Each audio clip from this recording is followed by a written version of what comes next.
I used to be afraid of cats. There was no incident, no deep-rooted trauma, no anything I could or can name. My mum hated them, never let me around them, and I suppose from there, ignorance spread fear. When a stray feline wandered onto our driveway, I would let out a little squeal of fear and dart into the house, and that would be as close as I got. I used to be afraid of cats, until Holly. Holly and I spent our younger years together, from elementary to middle school, 3rd grade to 8th. I slept over at her place every week, and we'd wander downtown from the local market to the nearby park to the city mall, each year going a little farther and growing in our confidence. When we were 11 and 12, I slept over at her house as usual, watching horror movies until the wee hours of the morning and telling jokes we were too young to know. The afternoon came, and I learned Holly's older brother Isaiah had a piano lesson at their church. Already a godless little heathen, I wanted to stay at their house and play Smash on Isaiah's Wii, but Holly convinced me to tag along, saying we could play in their yard, and she could finally introduce me to a cat. I eventually agreed, and into the minivan we piled. Her mum dropped us off and went to run errands.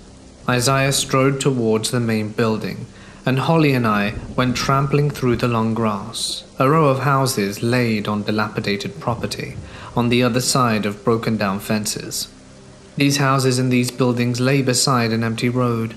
Holly squatted down next to a hole in the fence and started clicking her tongue on the roof of her mouth. I stared at her blankly for a few moments before looking towards the road. No cars, no people, nothing.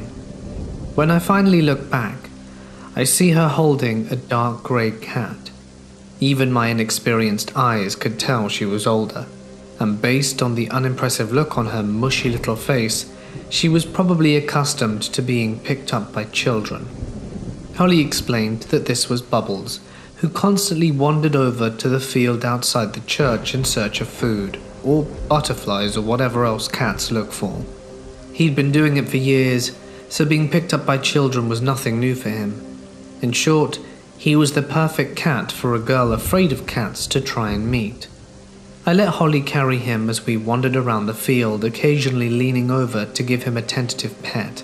When boredom, as it inevitably does, infected us, we set our sights on the building closest to us. It was technically a church property, and Holly explained that, but they rarely used it. Some classes were held in the upper levels, but usually the bottom floor and entire building were deserted. What were we to do? 2 girls and a cat walked into a bar, and I forget how the rest of this joke goes, so we wandered into the building, Bubbles meowing softly, but not sounding bothered. Most of the halls were speckled with dust, sunlight filtering in through dirty and shuttered windows. There are no lights on, and while we see switches all over the place, we're unwilling to turn them on. Maybe we just like the creepy atmosphere, but trapezing around like this is thrilling. When I ask her if we'll get in trouble for being here, she rolls her eyes and tells me to relax. That since her brother is here taking a lesson in the other building, we're allowed to be here. But maybe we should avoid getting caught. You know, just in case. The building had multiple exits, each leading to a different little area. One is closer to the main church building where Isaiah is. Another borders a small patch of woods, or at least a gathering of trees and flowers and squirrels. Yet another leads to a dirt road that spirals away to somewhere Holly and I don't know. As we pick our way through the hallways, we find a small banquet room. 3 dozen tables with long tablecloths pooling on the floor. 2 doors leading to a kitchen. As Holly and I walk towards the doors, our voices, a low whisper and laced with giggles, we hear it. A slam. We look at each other. Bubbles grumbling at the sudden sound, inconsistent footsteps echoing down the hallway, stomping and stumbling and sliding along the linoleum floors, slumping into the walls and slurring speech. It's a man, and because I don't speak the language, it's all I can gather. Is this what a drunk person's like? It had to be. I don't know what he's saying, but I can recognize the language, and I look to Holly. I can tell she understands because her face is pale. We hold our breath, praying to the god of this building, but the man is getting closer. Holly grips my arm and drags me towards one of the tables. Immediately understanding what she wants, I crawl under the table, waiting for her to join me before pulling the tablecloth back down. We stayed silent, shaking, listening to the drunken man enter the room. I still can't tell what he's saying, but he certainly sounds agitated. He didn't sound that close to us, but who would want him to get closer? We cover our mouths, tried to stop breathing altogether, and sat there for what felt like hours, but was probably only more than a few minutes. Bubbles purred and meowed lightly every once in a while, but he was quiet and quickly stopped when we showed him some affection. The footsteps finally disappeared down the hallway we'd come from.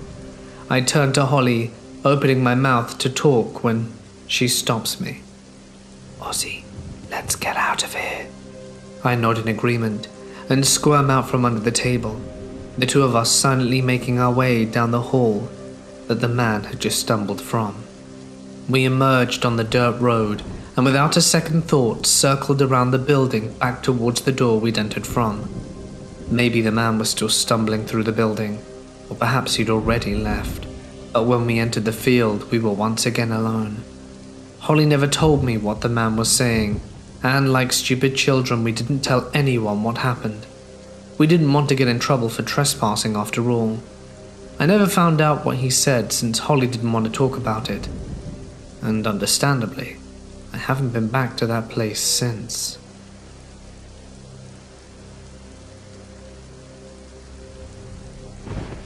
I'm a relatively new dispatcher. I've been working for about a year and a half in a small town. I work 4 10-hour shifts, and 3 of those I am alone for the entire shift, working police and fire. In the last year and a half, I've never lost anyone. For some reason, my welfare check calls had all been false alarms, and my medical call EMRs were always able to get them stable enough to wait for an ambulance. Those calls were few and far between for a start, but all turned out okay, and I was still very green in that respect.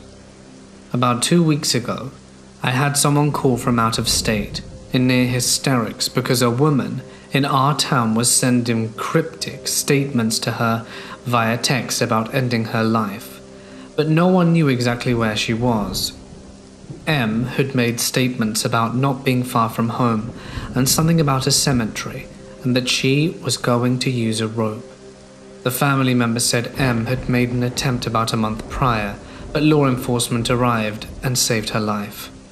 I called the last person M had seen, and then called every person M was known to associate with for a vehicle description, clothing description, mood, anything that could help me. I also started a ping on her cell phone and had officers checking all local cemeteries and requesting help from the sheriff's office when the ping was located just outside our jurisdiction. Eventually, the sheriff's deputies found M unresponsive in a cemetery, a 2-mile south walk from the ping, but it was too late. It was the first person I'd ever lost, and I beat myself black and blue replaying all the calls in my head. Everything anyone had ever said, everything I did. Did I do everything right? Was I fast enough? What if I were faster? Did I miss something that could have helped find her in time? We had a picture of her in our system, and I dreamed about her for at least a week. Tonight I get a call from a suicide hotline, advising of a male with a sharp object walking through town with the intent to end it all. That night, with M came rushing back, and I started to get almost nervous, but also was determined that this one would be different. I pinged the phone and got officers moving, looked up his file to see where his past incidents had occurred for maybe a clue of residence. I even got a tracking dog to try and locate. As I'm on the phone requesting my 3rd ping update, an officer called out with him and he's okay. He's emotionally upset but physically okay, and I felt the air go out of me. Once they cleared, I had an officer come in and watch the comms so I could step outside, and I felt like a weight had been lifted off me. I saved this one. I felt like crying, and I don't know if that's normal, Maybe I'll actually sleep tonight without seeing M's face.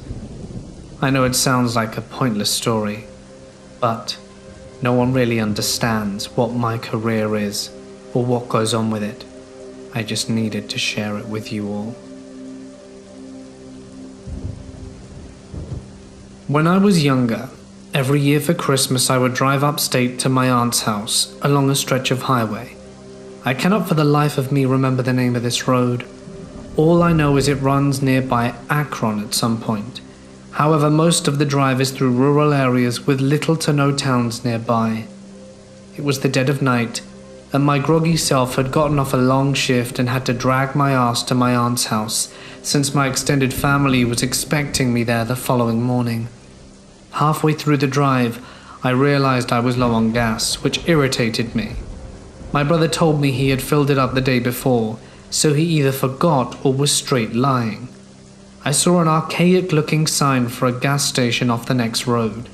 It wasn't an official road sign, literally a pole with a slab of metal attached with gas off next exit, or something along those lines painted on it. That seemed a little sketchy, but people do the same thing with fruit stands on highways, so whatever. I pulled off at the next exit on some dilapidated country road through dense woods. The whole thing was creepy and surreal. I kept expecting Leatherface to come running out the trees with a chainsaw. Eventually I came to the gas station and quickly realized it hadn't been open for years. It was all rusted and the convenience store roof was caving in. The gas pumps had all been taken out as well. I pulled over next to it and checked my gauge. I probably would only make it another half mile before running out. So I called AAA and they said they'd send a truck over. Now I was playing the waiting game. I left my engine on because when the headlights were off everything was pitch black, and my paranoid self wasn't sitting next to an abandoned gas station in the middle of a forest in complete darkness. So most of the wait went uneventful until I sensed movement around the side of the old store where my lights are pointed at. I look up but didn't see anything, so I look back down at my phone. Then over the sound of the night I hear someone yell, "Hey buddy, come over here," in a demanding tone. I look up, and there's a dude standing by the old store looking towards me, illuminated by my headlights. He looked like a run-of-the-mill homeless guy. I was honestly spooked and figured he must have been squatting there. Still watching him, I rolled up my windows and yelled something like, "Yeah, what's up?" Still mentally crapping myself. I had my foot ready to floor it out of there at the first sign of trouble. "You got any change?" "No, man, I don't." I look up at him. He has this kind of vacant expression and is standing stiff. Then I see more movement. There are heads. About 20 or so heads peeking around trees beyond the man I'm talking to. I can't see them clearly, but they're definitely people, literally just heads staring in my direction from around the trees. I see another guy begin to walk from around the gas station, and then I turned around to speed off. I got about as far away from that place as my tank could carry me and updated AAA on my location. The driver came back over and filled me up. I didn't say anything, but after he left I wanted to call the cops, so I called the nearest town sheriff's department, and they said that they'd send a state trooper over at the location I gave. When I got to my aunt's house they called me back and said whoever was there was gone, but they could tell a large number of people had been living there for a while. Blankets, canned food, the usual.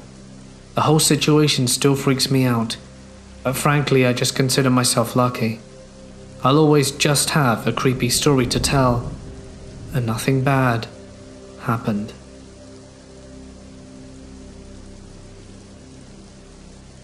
My father tells me this story of my childhood every once in a while. When I was around 6 years old, my dad's best friend ended his life. His name was Joe. Obviously, it was a very rough, emotional time for my dad. Joe was my dad's best man at his wedding, the one guy who was always there for him.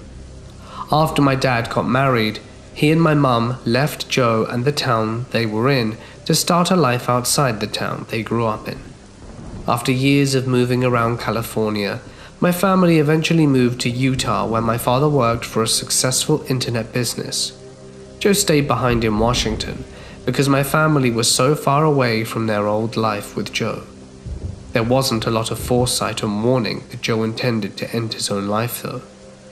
Joe's sister apparently had been blaming Joe's wife for her brother's suicide.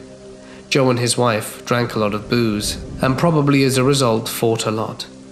My father had always said they were a passionate couple.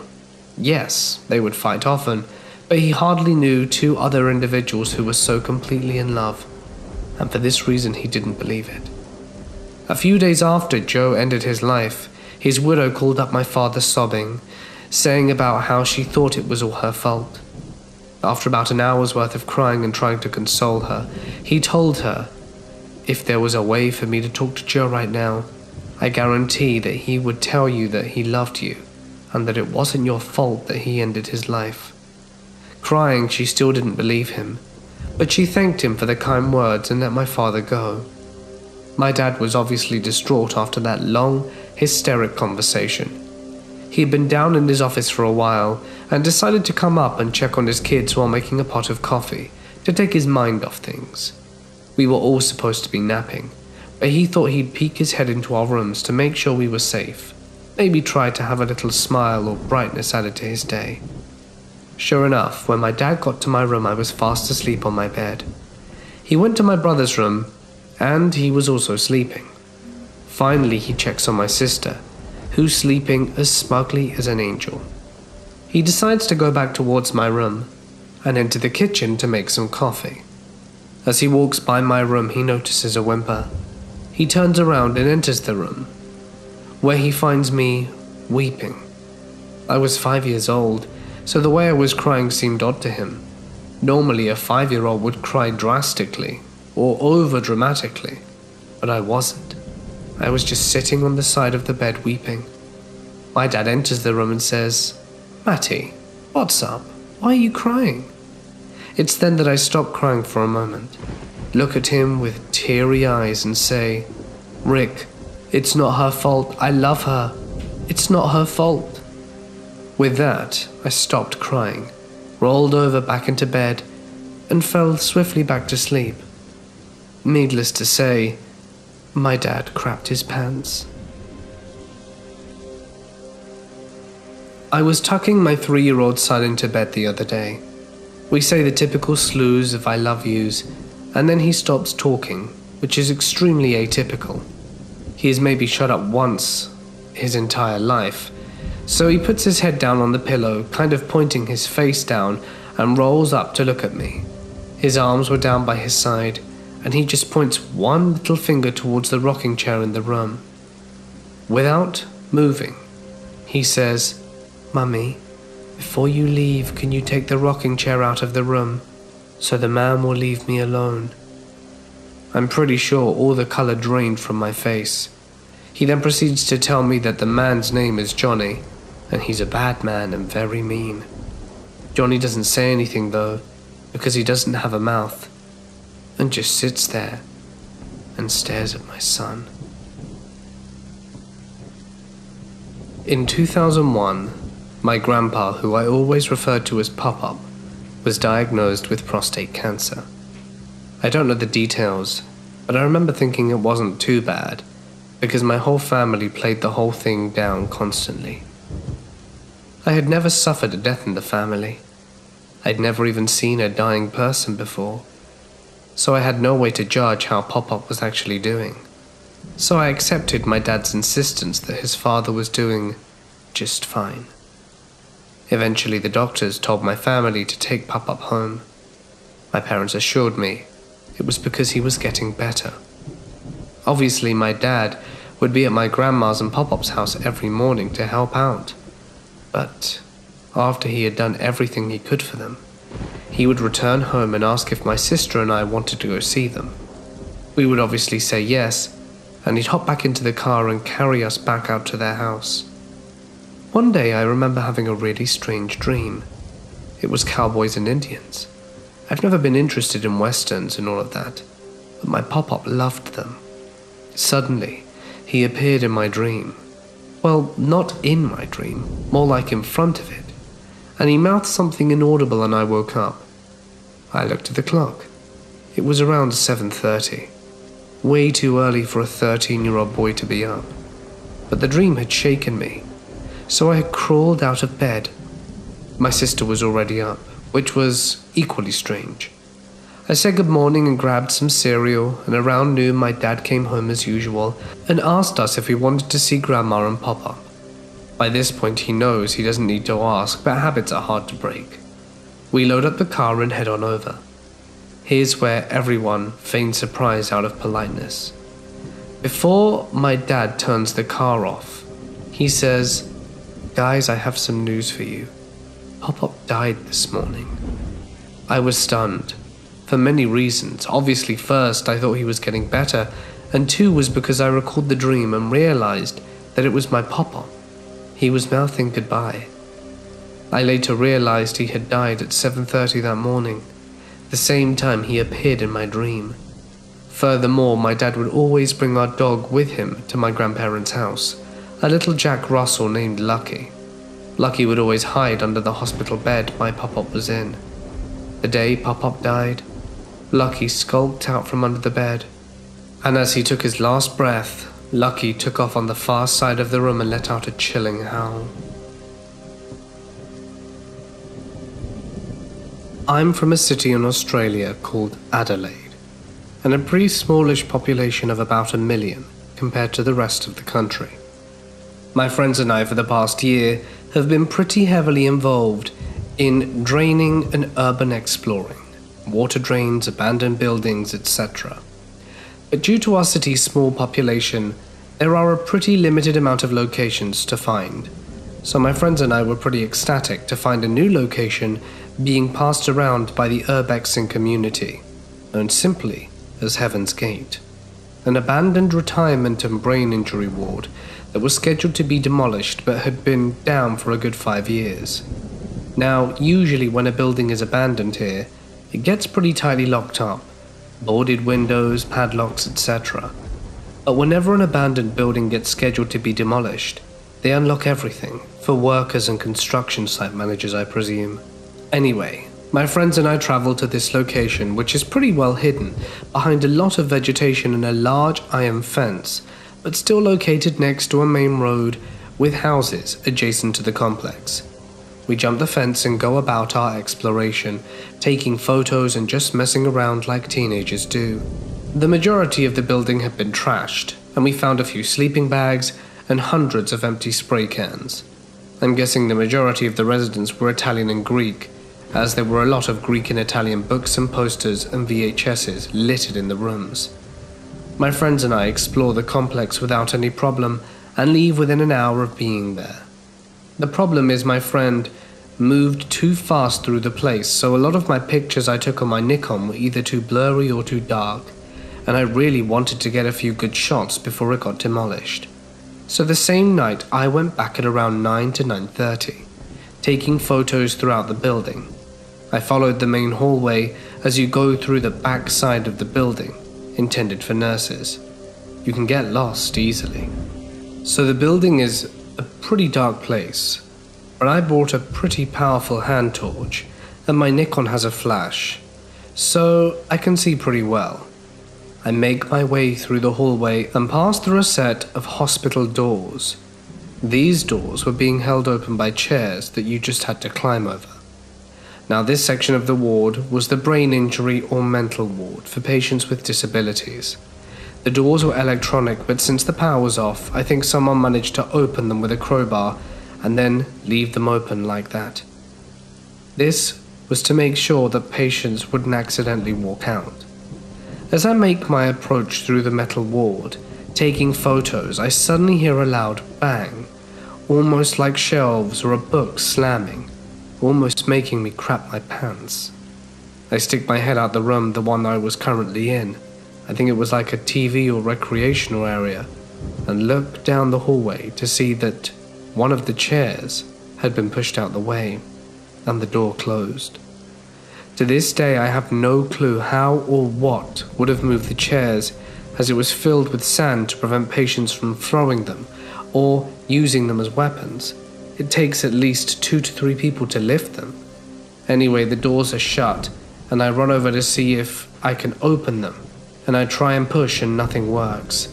So I start spamming the button like crazy, but obviously the power's off, so that doesn't work either. I'm not sure how the door actually works, but it had a massive black bar across the top, which I assumed was like a powerful magnet or something that can be turned on or off, and the default is just on. Anyway, with my failed attempts in opening the door, I try to press forward to see if I can find another exit. I finally find the second exit, but the double doors are closed as well with the exact same system. At this point I'm kind of freaking out, because I'm not only trapped, my phone was flat, and I swore those doors were open when I came to visit with my friends. It was about 10:30, and my parents go to sleep pretty early because they both have work, and I'm usually always out with friends this late, so me missing wouldn't be out of the ordinary. I was kind of pooing myself at this point because no one knew I was there and I couldn't get out. I tried walking along the walls to see if I could find a window I could smash through, but there was nothing. I started getting really frustrated, so I start throwing these pieces of tiles on the ground at the door harder and harder, not really trying to open it, just dealing with the stress of the situation, I suppose. Then I hear the noise of crunching tiles and I freeze. I hold my breath and just listen. It was definitely footsteps. I convinced myself to call out, so I did. "Yo, help, I'm trapped." As soon as the footsteps stop, I hear the laughter of an old woman, or a heavy smoker, from the other side of the doors. The laughter turned into running away, and the crunching of tiles disappeared as they became more distant. This, at first, made me think it was a tagger, or kids, but the laugh of an old woman didn't make any sense. No one sounding that old could run that fast. Eventually my torch went out and I was in absolute pitch darkness. Out of memory, I managed to find a bathroom with a door which is just closed and locked. I stayed in the bathtub and pray something would come. Spoilers, they didn't. Now I don't know if you get this, but if you're staring at the dark too long, you start to see shapes and even figures. Now imagine being alone in an abandoned mental ward, trapped and without light. You can kind of see how this would freak you out. I ended up staying the night until sunrise, which was about 6 a.m. Obviously I did not just sleep, but I walked out into the hallways to have another crack at opening the doors. Just FYI, I didn't know it was sunrise or the time, as everything was flat. I walked around and, to my luck, I found an old window that I'd missed before. It had been spray-painted black, and only small dots of light shined through. So I picked up an object and threw it at the window and ran as far away as possible. I've been back there a few times, but I never told my friends about me going alone, as I feel like they'd have gotten pissed that I went back without them, and also I got stuck.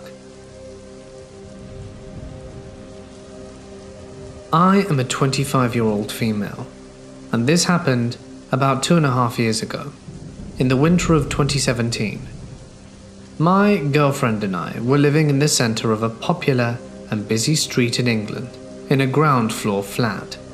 The street we lived on was just off a very busy road that had about 1,000 pubs on it, so it was normally quite populated most hours of the day. The flat we lived on was about 7 in an old converted bakery. There was a very large, locked wooden gate with a buzzer, and the flats were all in a courtyard behind the gate. We shared the flat with my mum. Our bedroom windows faced directly onto the street where people would walk past on the pavement. On this given night, it must have been about 2 a.m. My girlfriend and I were laying on my bed watching a film on my laptop. My bedroom, like most UK bedrooms, was a tiny, shoebox-sized room with a bed and a wardrobe and about 5 square feet of extra floor space. Comfy. My window was right next to my bed and faced out onto the street.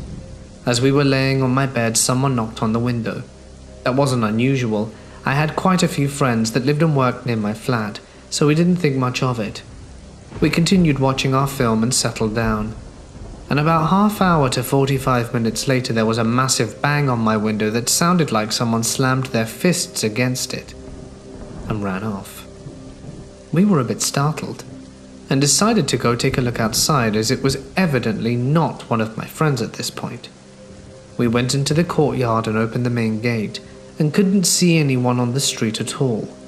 It was freezing and snowing, but still unusually quiet. We stood there for about 5 minutes, just looking around. I noticed a small man on the other side of the street, wearing a mid-length trench coat and heavy boots. But as my eyesight is awful, and I never wear my glasses, I didn't actually see any discerning features. He was on the opposite side of the street, and I was walking along the street from the main road, from left to right, up towards our flat. I just got a bit of a strange vibe from him, and pointed him out to my girlfriend. We both just stood and watched for a few minutes, and as he passed, he didn't turn to look at us or anything. After less than a minute, I looked to my right and saw that this same guy had now crossed over to our side of the street and was walking towards us. My girlfriend and I watched for a minute, and then proceeded to panic and shut ourselves behind the gate. Instead of going back into our flat, we crouched down out of sight, so we could watch through the gap under the gate to see if he passed by. The thing I remember the most vividly is the sound of his boots creaking on the snow and watching him come to a dead stop directly outside the gate. My girlfriend and I were both now suitably crapping ourselves and were quietly hurried back inside. Our flat had an open-plan kitchen and living room with a door that led to the straight hallway. My bedroom was right off at the end of the hallway, and my mum was off to the right. All the lights were off, and I poked my head into the hall, and I had a clear line of sight into my bedroom from there. When I looked, I could see the silhouette of this man pacing up and down slowly outside my bedroom window. My mum had slept soundlessly through all of it, but I decided to go in and wake her up to let her know what was going on. She brushed it off until I told her to look outside, and she saw this man now pacing back and forth outside her window and mine, knowing that at the right angle you could see through my blinds from outside. I pressed myself up against the wall and scooted my way down the hallway back to the living room, and rang the police. My girlfriend and I weren't really sure what to make of the situation, but it felt pretty ominous. The police arrived not 10 minutes later, met me outside and said they found him. He claimed to be homeless looking for a place to stay, but he was very well dressed and clean shaven and had no other possessions with him. The police officer offered forth the fact that it's more likely he was intrigued by the fact that there were two obviously queer young females in bed together and he was having a little snoop, but who knows. The next day I was outside having a cigarette with my girlfriend and I noticed a very prominent, sticky handprint on my window. You know, as if someone had their hand pressed up against it? No, thank you. My girlfriend swears she saw him at the train station a few months later. So trenchcoat man, let's never meet again, you absolute creep. About 5 years ago, I was volunteering in a listening service that was only aimed at helping children of up to 18 years old. A lot of training was required for this role, even though it was an anonymous phone call service. If a child presented us with a dangerous situation and we had their permission, we could call the appropriate authorities, like police or social services. After a few weeks, I was feeling settled in and had taken many calls. The majority were just kids joking around, but there were many tough calls too. Most evenings after I had finished my shift, I would feel so overcome with emotion that I would fight back tears on my way home in my car. Having a small child of my own often made it harder to forget about. One phone call in particular really startled me, and to this day I often think about it. It was about 9:45 p.m., 15 minutes before my shift ended, and I was sitting around. I hadn't taken a call in over an hour, and time seemed to be moving so slowly. My phone rings, and a petite, soft female voice says, "Hello." I introduce myself, giving a fake name as I always do, and tell her a little bit about the service and what we would do if someone is in danger. She says almost immediately, "I need help. I'm babysitting my younger sister. She's only 2 months old and I'm 9. She's diabetic. She's turning blue. My mother and father have gone out. Please help." I felt as though all my training had gone out the window. I was panicking, but tried my best to keep my thoughts clear and my voice clear. "Go outside and get help. Go knock at the neighbor's house and call the nearest adult you see." The little girl talked me through her steps and said she had the baby in her arms and was about to go out the street. Listening to the noise of the traffic and the sounds of the night air, my heart was beating so fast, aching to know what was going on, and feeling so helpless. I could hear the little girl speaking to someone but couldn't make out what was being said. Next of all, a lady came on the phone. "I have them. Hello? Hello, I have them both. I'm going to take them to the nearest hospital." I thanked the lady, and she told me that help was on the way. I ended the call and gathered myself. I informed my supervisor. She was as shocked as I was when I gave her the details. She called the hospital in the area that the girl had given me, and also the police. And after an hour of filling in the mandatory documents, my supervisor followed up the inquiry about the call we had received, and they said they had no such cases. Finding it quite strange, we finished off writing the notes and shut down for the night. It wasn't until next shift the following week, which I was grateful for, as I needed the time off, when I returned to work after my week off. My supervisor called me into her office and informed me that she had gone through my notes on the call I received and had gone to search the system for the similar scenarios and keywords. She told me that every caller has a profile, and the girl who had called was a frequent caller, and that she wasn't a little girl, but a lady in her early 30s in a psychiatric hospital, and she likes to pose as different people, but mostly as a child. This creeped me out, considering the nature of service and the fact that an adult was abusing it. This information angered me and also disturbed me. I felt silly and naive, as I had believed this girl's story.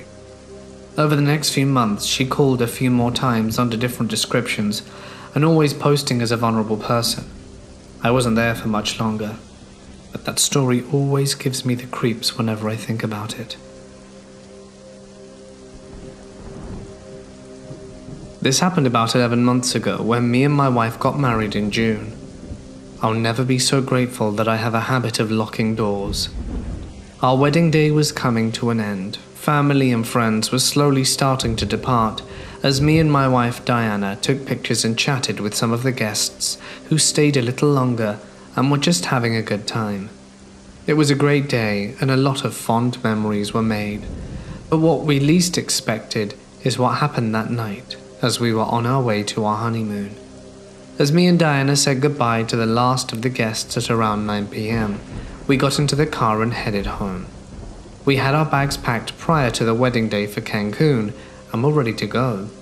I live in Washington, and we were in a bit of a hurry because instead of flying out from Seattle Airport in SeaTac like normally people do, it was a lot cheaper for us to drive up north to Canada and fly out from a Canadian airport. Also, me and my wife thought it would be fun to have a little road trip to Canada and then fly out from Canada to Cancun. Plus, it was only a 3.5-hour drive for us and cheaper, so we headed out. We had a great time driving, blasting music, talking about Cancun, and just being excited about the new chapter in our lives. Diana slowly started to fall asleep, being exhausted from the wedding and whatnot. We were halfway to Canada, and at this point we no longer were in a city area, but more of a wooded area with much fewer cars and less people. The more we drove, the less we saw. At this point, there was basically no one on the road. By the time it was around 3 a.m, we had some extra time on our hands, and I was starting to fall asleep too, so I pulled over at a gas station to grab a Red Bull to keep me awake.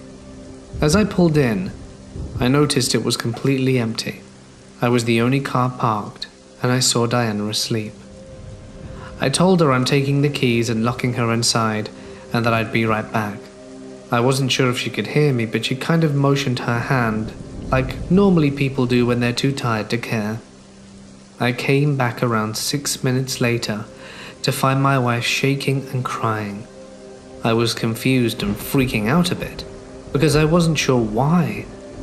She couldn't even get words out at first, and after she calmed down a while later, she relayed the following. Apparently she did hear me when I told her I'd take the keys and be right back. And as she was sleeping, she was awoken by a tapping on the driver's side window. Being too tired to get up or even open her eyes, she lazily went for the unlock button on the passenger side door. As she was going for it, she froze. A thought passed her mind, and then she remembered. Didn't he say he had the keys? Why would he need me to unlock the door for him? That's when she heard a woman's voice mumbling for the driver's side. She turned herself around to look at the window and saw a woman with long black hair, with wide eyes and a crooked smile on her face. She couldn't hear what she was saying at first, but then it became clear. She kept repeating in a mumbled tone, "Are you tired?" over and over. She freaked out and told the woman to leave her alone. The woman laughed and told my wife that she was tired too. The woman never took her eyes off her and tried the door handle. At this point, my wife was close to tears and attempted to call me, but as she did, she heard what sounded like a phone buzz and realized I'd left my phone in the car. Out of options, my wife started honking the horn, trying to scare the woman off, while perhaps also getting my attention. The woman still had her gaze on her and started mumbling more while laughing and trying the handle again. Then she mentioned something more about someone called Sarah and asked my wife if she knew her. After a few more mumbles, she left. To my wife's words, the minute she left, I came out the gas station. So my wife broke down. I don't know how I didn't hear the honking of the car, and I still feel bad for leaving my phone. My wife also added that one of the creepier things about that woman is that she didn't look homeless, nor dirty, nor anything. In fact, she seemed perfectly normal and well kept. My wife said she'll never forget the woman's wide eyes and the gaze she had on her with the smile.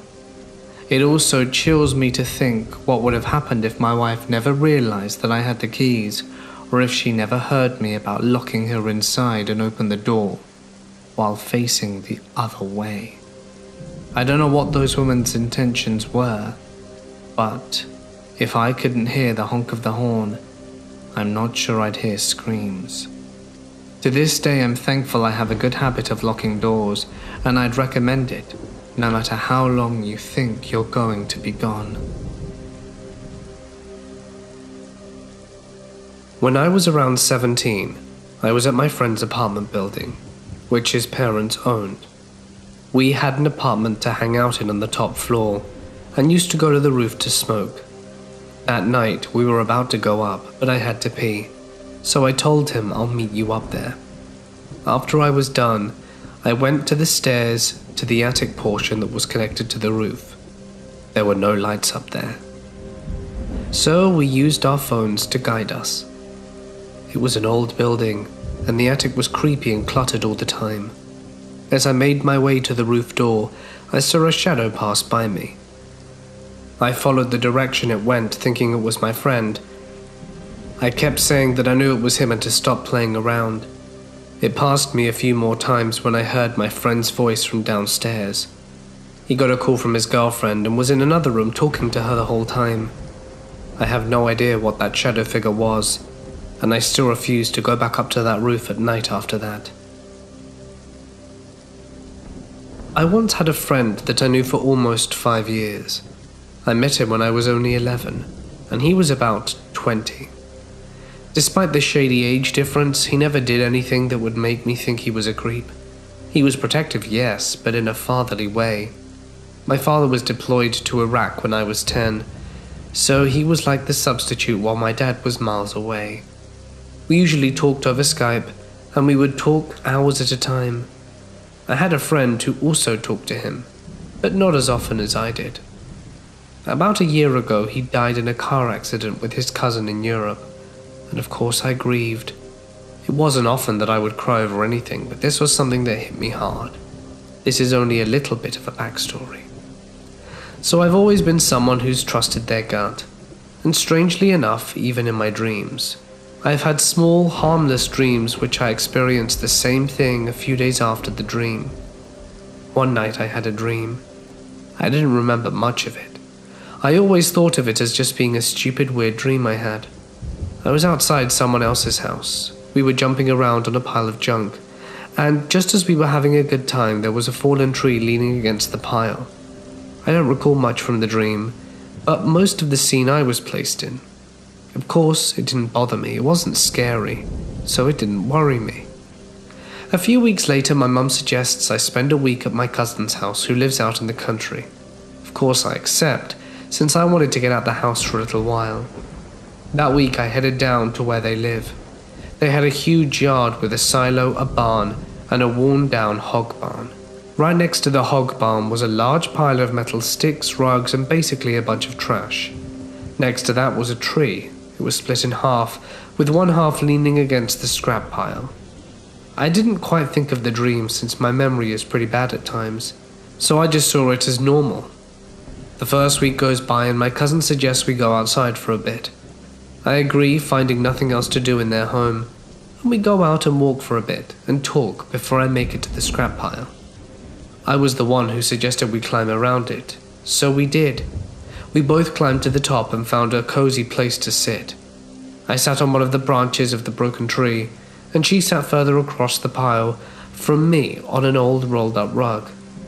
I can get pretty hyper at times, and it makes it hard for me to sit still sometimes, so I started bouncing on the branches. Of course, our 160-pound girl bouncing constantly on the branch is going to make it snap, and that's when it did. I snapped, and the tree fell. I tried to grab onto whatever I could, which was a small twig, which snapped easily and sent me falling. I fell straight on my back on an old gutter that was facing down. The sudden events left me shocked and unable to move, and as I was slowly rolling off the gutter, below the gutter was a thin metal, sharp, jutted metal sticking up that was surely going to impale me if I'd continued rolling over. As I rolled though, I felt someone grab my arm. They pulled me back to balance on the gutter, and I was able to sit up and safely balance myself. My first assumption was that it was my cousin who helped me. But the creepy part, I was about to thank them for practically saving my life, but then I realized she was halfway across the pile. Her foot fell through a screen and she couldn't get to me in time. Apparently I had rolled myself back before I rolled off, but I swore I felt someone pull me back. Someone who probably saved me from being impaled and getting severely injured. I immediately told my aunt about this, and soon my mother agreed with me that it could have been anything, but we're both convinced that it could have been my father figure, that he's watching over me. Tell me, what do you think of the situation? Because ever since then, I'm still contemplating on what it really could have been.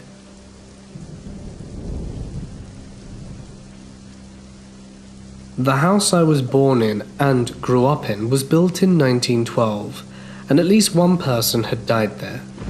There was a crawl space that went from the back of my closet, where there was a hole about 3 by 3 feet, maybe 4, just enough to literally crawl through, that went to the back of 2 closets in the master bedroom.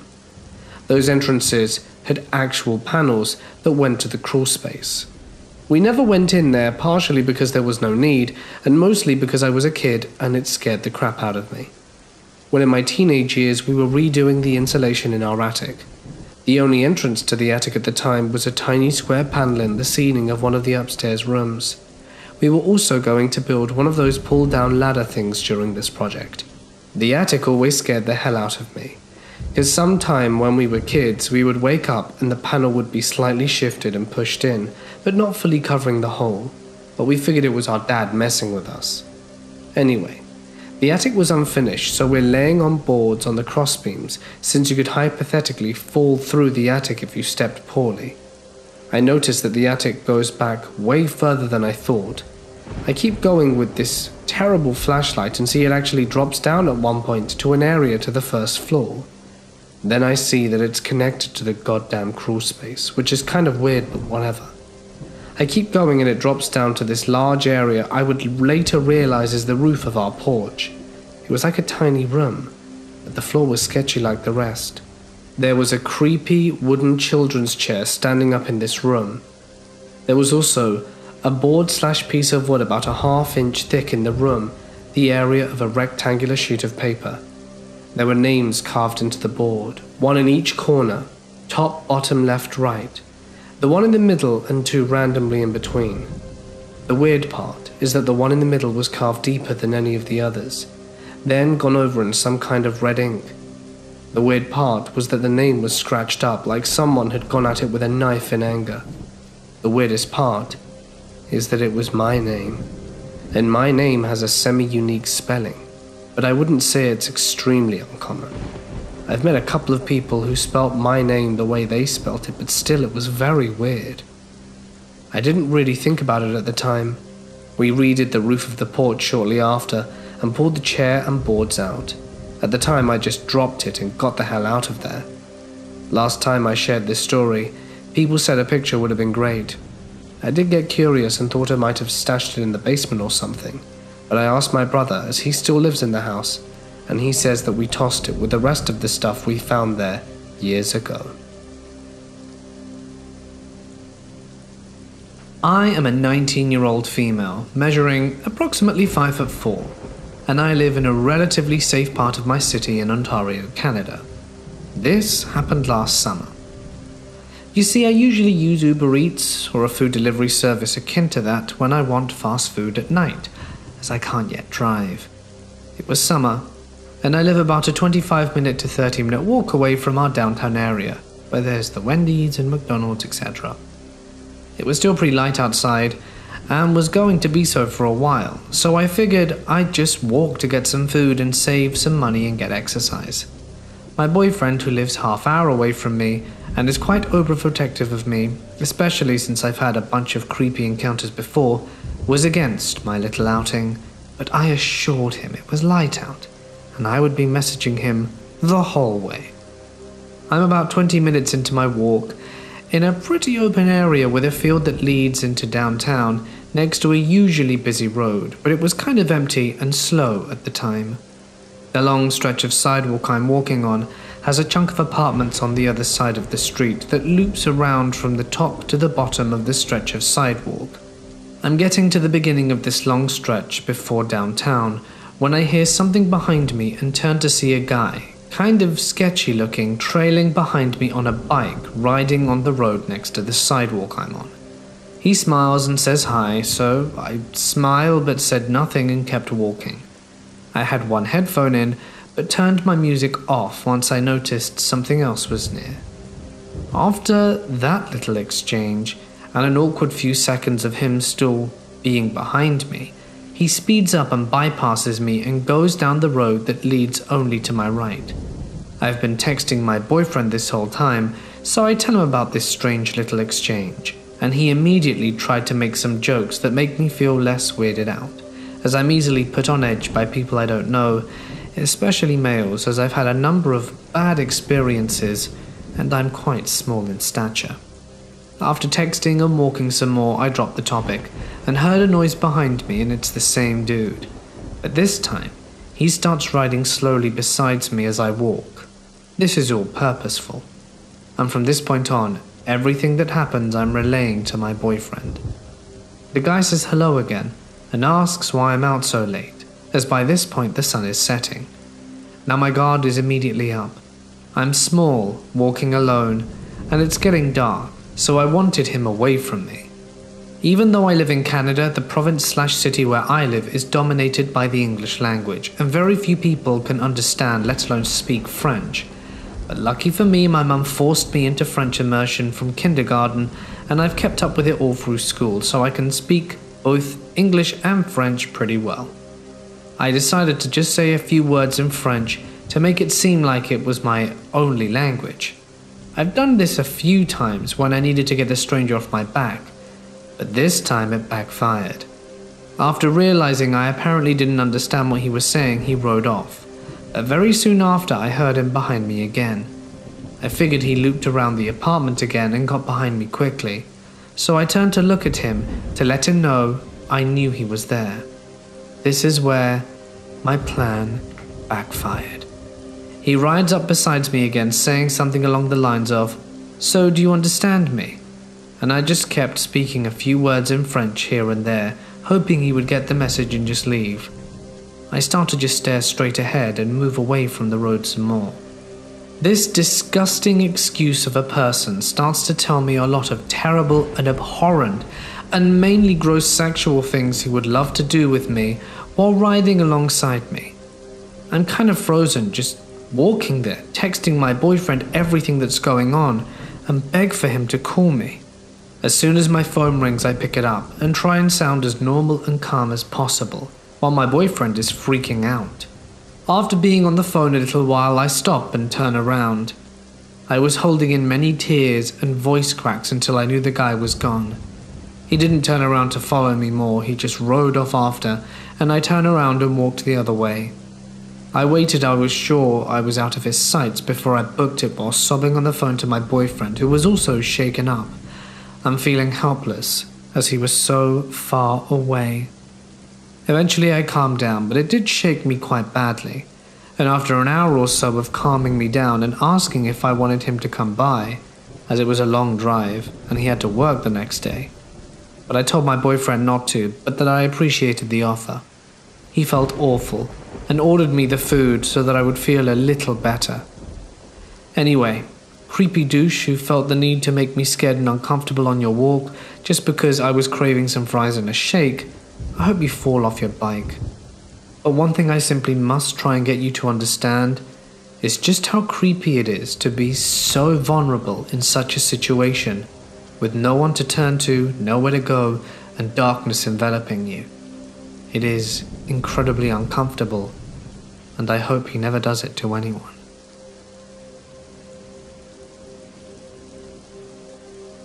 I spent nearly a decade working with a large law enforcement agency in my home state as a police dispatcher. Instead of answering calls made to 911, my job was to remain in direct contact with and consistently provide information to officers and other first responders. During a specific graveyard shift with very few calls in its entirety, I dispatch officers to an escalating yet non-physical domestic dispute. In short, it concerned child custody, which can undoubtedly shorten tempers and set parents on edge. A father had violated the hours of his visitation rights by showing up intoxicated at 2 a.m. at his now ex-wife's house. She, of course, was not too pleased, prompting the emergency call when he refused to leave.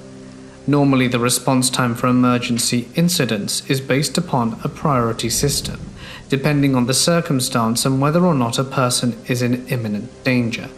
However, since it was a slow night with no incidents holding, I dispatched 2 available officers immediately.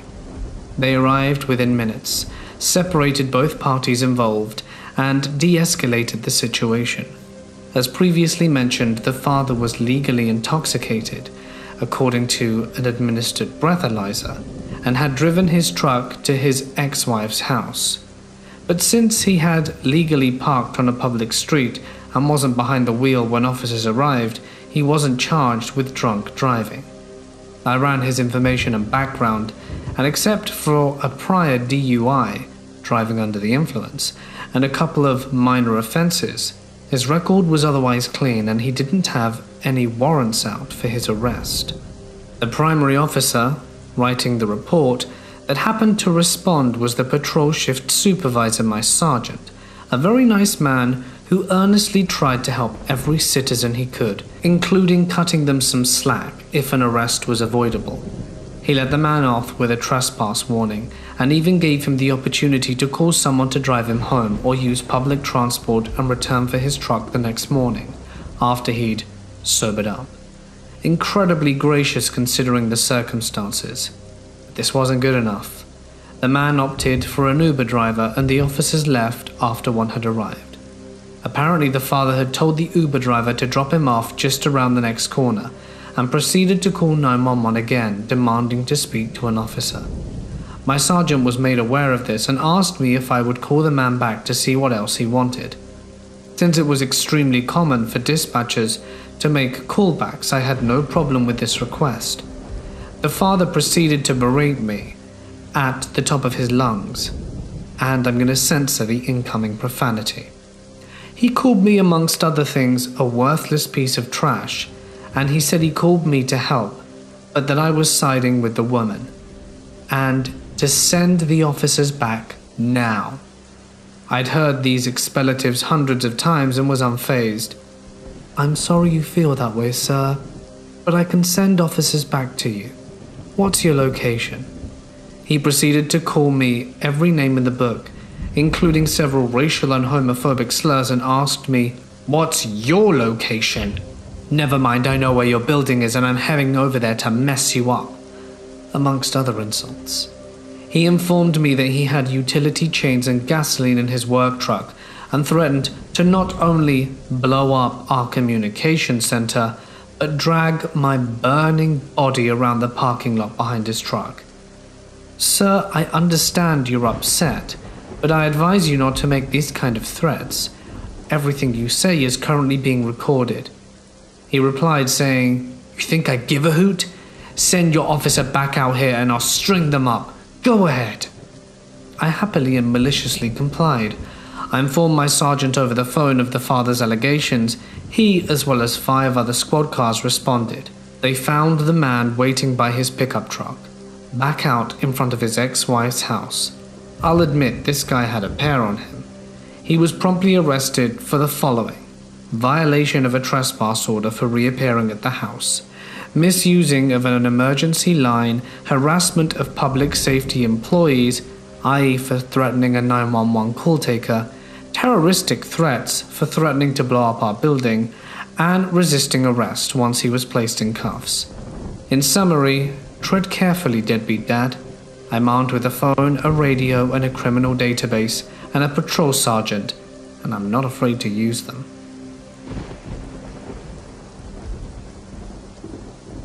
My husband and I were on a road trip coming back to Louisiana from Iowa. We would drive in 4-hour shifts while the other person slept in the back of the car. It was 3 a.m. and he woke me up to start my shift. I looked around and didn't see another car in sight or even a streetlight or building. He had taken an alternate route that he thought would be faster. Finally, we come across a small local gas station with a single light on. It was closed and our car was the only one there. We pull over and I'm getting ready to open the door so we can switch places, and my husband tells me to hold on. I look up, and from behind the back of the gas station a man wearing rags shambles towards us quickly. Not quite running, which made it even scarier in a zombie-esque way. I told my husband to hurry and drive away. He was intrigued though. He just stared ahead at the guy as he got closer and closer, and I started freaking out and screaming for him to go until he did. As he drove away, I looked behind us at the gas station as it disappeared into the distance. As far as I could see, the man followed the car at the same odd pace he was walking at until he could no longer be seen. Gives me chills big time.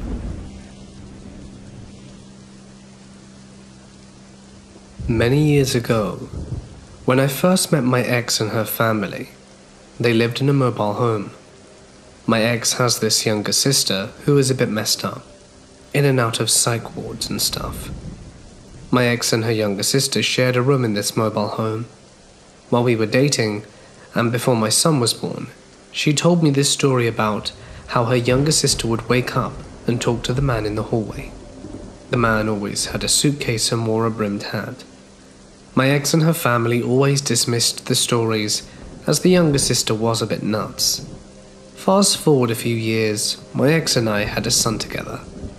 Her parents moved out of the mobile home and into a house, and we were renting the mobile home to my ex. Our son's room was in the exact room where my ex and her sister had slept in. One night after our son had gone to bed, he was asleep for a while, and we heard him get out of bed. We figured he would come out of his room and ask to use the potty. Instead, he started talking to someone and said, "Hi," and started talking about his favorite stuffed animal, which at the time was Ducky. Curious, I called back and asked who he was talking to. He pops his head out of the room and informs me he's talking to the man with the suitcase and who's wearing a hat. At the time, he was about 2.5 and had never heard about his aunt seeing the exact same guy. I have a younger brother who had an imaginary friend in his youth. He was also an avid sleepwalker.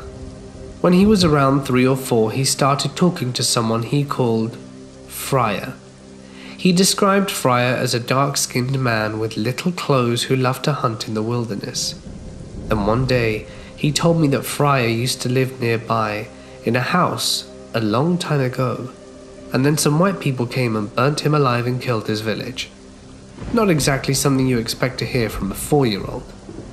I remember I would be in my room and hear him talking like he was having a conversation, and when I would try and check on him, he would immediately become silent and turn his head as soon as I peeked around the corner. Very unsettling.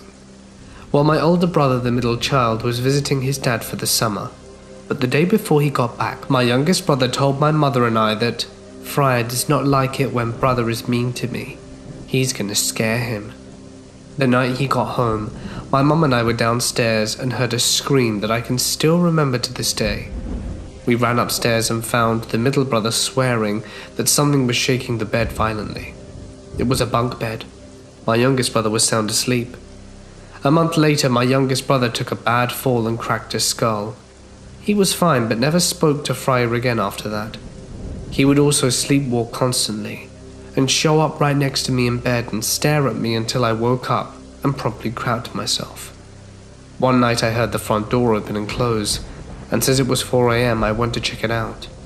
I opened the door and found my brother at the far end of the yard, in the snow, only in his underwear, staring right at me.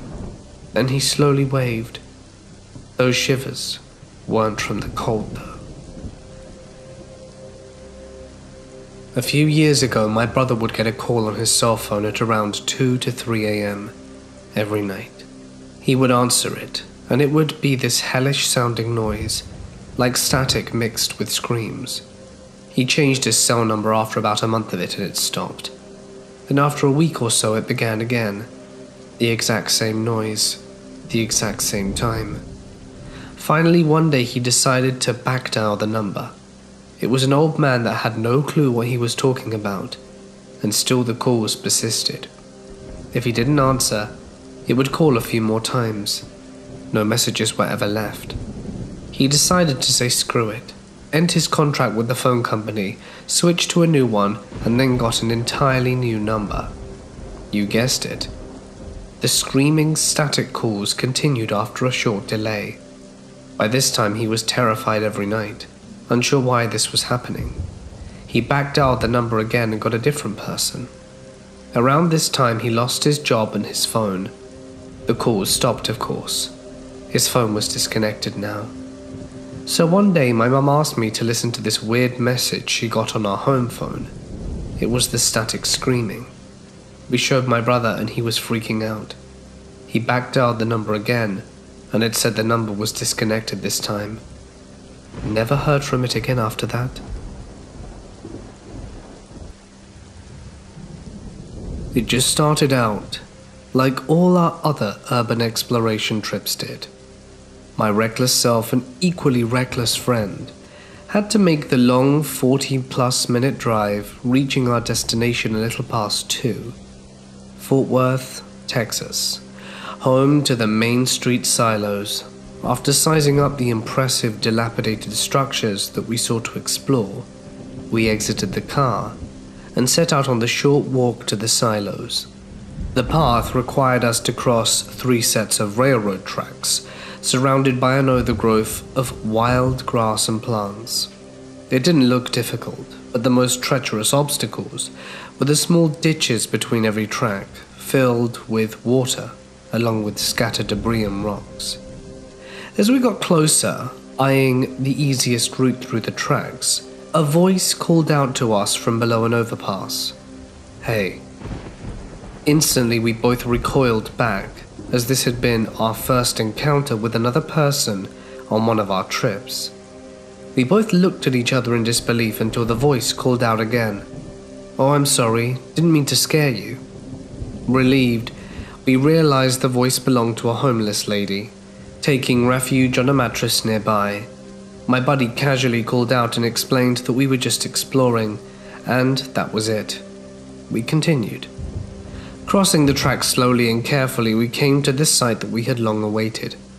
As per usual, the two of us began to investigate our surroundings, looking for any entrance or points of interest. This went on for some time until we found an open window in Silo 1 that led to a room within. In that room, there wasn't much to see except for a rusty ladder attached to the wall. The only way was to go up, however reckless we might be. We decided it wasn't worth the risk without investigating the rest of the site. Exiting the same way we came in, we resumed our path and decided to explore Silos 2 and 3. We didn't find anything of interest or any way in, so we figured the ladder might be our best bet. As we were looping back around towards Silo 1, my heart dropped. I grabbed the arm of my friend and pointed him towards the way we had just came from. 2 flashlights were bobbing up and down at the other end of the silos. "Lights out," my friend whispered to me. Neither of us wanted to risk being seen by these individuals. We looked at each other, frantically exchanging guesses as to who these people might be. Cops? Homeless? Other explorers? Our eyes glued to the unexpected visitors, and it quickly became clear that they were making their way over to us in a rather swift manner. We continued to creep back, but the lights kept advancing. Only they were gaining pace, so my partner looked at me, somehow shouting and whispering at the same time, "Run!" We sprinted for the railroads, practically hurtling over the ditches that we had so carefully crossed beforehand. Looking back, the lights had made their way to where we were when we initially spotted them. We lowered ourselves between the ditches to hide from the unknown, and after what seemed like hours, we peeked our heads to see if they were still there. But there was nothing. Whatever. They had gone, and weren't there anymore, and their lights were out. It was as if they disappeared into thin air. Collecting ourselves, we made the joint decision to try to flank them. The two of us made our way to the far side of Silo 3. It was here that we noted the overpass had a sidewalk that started there and could be used as a safe route back to the car. Next to the sidewalk, we stumbled upon what could have been the old office building the silo used. It was abandoned and no longer in use, but that didn't interest us. We silently examined a chain-link fence connecting to the building in Silo 3. There was an open gate in the fence that would lead us behind where the lights had been. Taking a deep breath, we passed through the gate and completed our flank of the individual. There was still nothing to be found. It was just us and dead silence hanging in the air. Despite our nerves, we resumed our mission and continued to explore as normal. We cleared the whole area and looped back to the left side of Silo 2. Moments later, my partner noted a cryptic 3-foot opening in Silo 2. We took the liberty to turn our flashlights back on and investigate the strange opening. It was then that my partner had alerted me of a door ajar within the opening. With our backs against the wall, we made the most nerve-wracking and off-putting entry in our history of urban exploration. The door only led to a claustrophobic room that someone had once called home, and we noted blankets and water bottles scattered around. There wasn't much else to see, so my partner and I turned back around to leave the room. When both of us looked at each other, there was a crunch. "Did you hear that?" I asked my friend. My ears weren't deceiving me. We both heard the same thing, and it was very close. It was a footstep. Whoever the hell that was still nearby, and they knew we were here. Immediately we killed our lights and listened, but there was nothing. An eternity had passed, with nothing but dead silence filling our ears. Finally, we decided to exit the room and see if anyone was outside. I peeked my head out from the door and looked both left and right. I saw nothing. It was then that I began to slowly exit the room and head back in between Silo 1 and 2. I motioned for my friend that it was safe and we began making our way out to the end of the silos to continue exploring, trying to get away from that area. Then suddenly, headlights illuminated the wall of an old office building near the end of one of the silos. Red beams of light danced across the wall of our surroundings. Panicking, we both dropped into the brush and crawled to the side of the silo to avoid being seen. It was just a work truck passing right in front of us, moving towards the work site behind the silos. After the truck had left, my friend and I both decided that we had had quite enough and headed towards the railroads. As we were about to leave the area, my friend suggested that we get a few pictures before departing. So we went back between the path and took a few pictures. The last of the pictures we wanted was selfie style in front of the barred off entry points. While trying to get the right angles, we heard a strange noise that almost seemed to come from inside the room behind us. Having had our fair share of terrifying experiences that night, we decided it was time to pack up and head out, making our way back to the railroads. That's when we heard a roar in the distance. It couldn't be. It was chugging along the tracks closest to the car. An actual train. The train passing by meant that our safest path back to the car would be blocked off by thousands of tons of steel speeding by it. My partner wasn't fazed and told me to continue heading towards the train, as it would simply pass by and then we could get across it to safety. It was only when we got closer that we heard the screech. There's absolutely no way. This train wasn't going anywhere. In fact, it had stopped right there and then, dividing the line between us and the car. Almost instantly, another train came and was braking on the tracks closest to us. Not wanting to take our chances with the truck we saw working near the overpass sidewalk, we decided that, however stupid it might be, when the second train stopped, we would hop over and in between the carts to book it to the car. Patiently camping alongside the tracks, we waited to hurl ourselves into the closest cart and readily make our escape. This would have worked if our luck wasn't so terrible that night. Another roar emerged from the distance. A third train made its way along the middle track and began to brake. These were freight trains, so braking to a full stop was far from immediate. It was at this point my partner and I were in sheer panic. Waiting for this train to stop was a no-go. We were sitting ducks in an area where freeloaders and train hoppers ran rampant. We spotted another overpass in the distance and figured this would be our escape.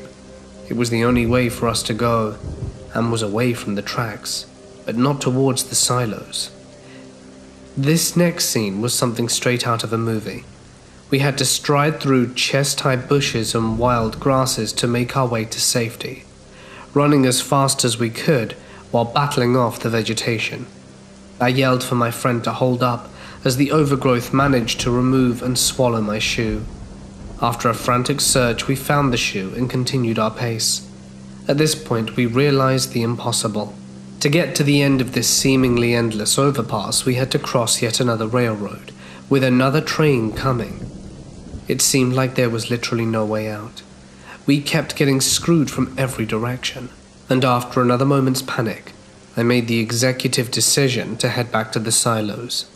The pair of us darted alongside yet another set of tracks that ran through the train yard, next to the silos, both of us being absolutely gassed from running. We slowed the pace and jogged back to the silos while collecting our sanity. This kept getting worse.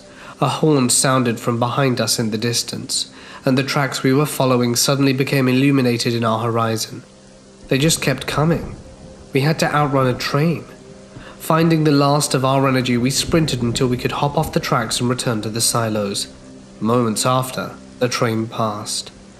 The sinister place that was home to the dangerous and unknown had now become our safe haven. We had literally nowhere else to go other than back to the chain link fence and to the sidewalk of the overpass leading back down to the car. We had no choice but to risk running into someone. The two of us ventured over the fence. At this point, we were both satisfied with being alive and threw caution to the wind and made it to the overpass sidewalk safely, did a victory dance, and finally made our trek back to the car. The sound echoed across the wall of the silos. We had walked halfway across the overpass, admiring our surroundings and coming back to reality. We stopped in front of our tracks when we heard an ominous screech. It sounded like it was coming from inside a silo, a child screaming in agony. An identical screech resonated once again, but this time coming from the houses on the other side of the overpass. It was someone's rooster, cawing in the early morning. It was 4 a.m. Time to go home.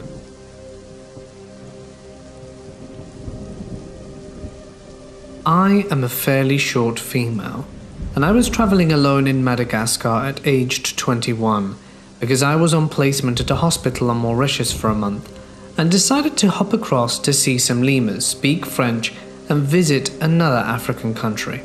I was obviously a complete imbecile, as I had no idea what I would be in for. I travelled with around 2,000 Australian dollars, which were useless there as there were barely any banks and they wouldn't accept the Australian dollar checks, traveller checks, and almost no cash for safety, thinking a few family trips to Europe meant I was world-wise. Everything goes wrong. I'm followed on the streets all the time and harassed non-stop.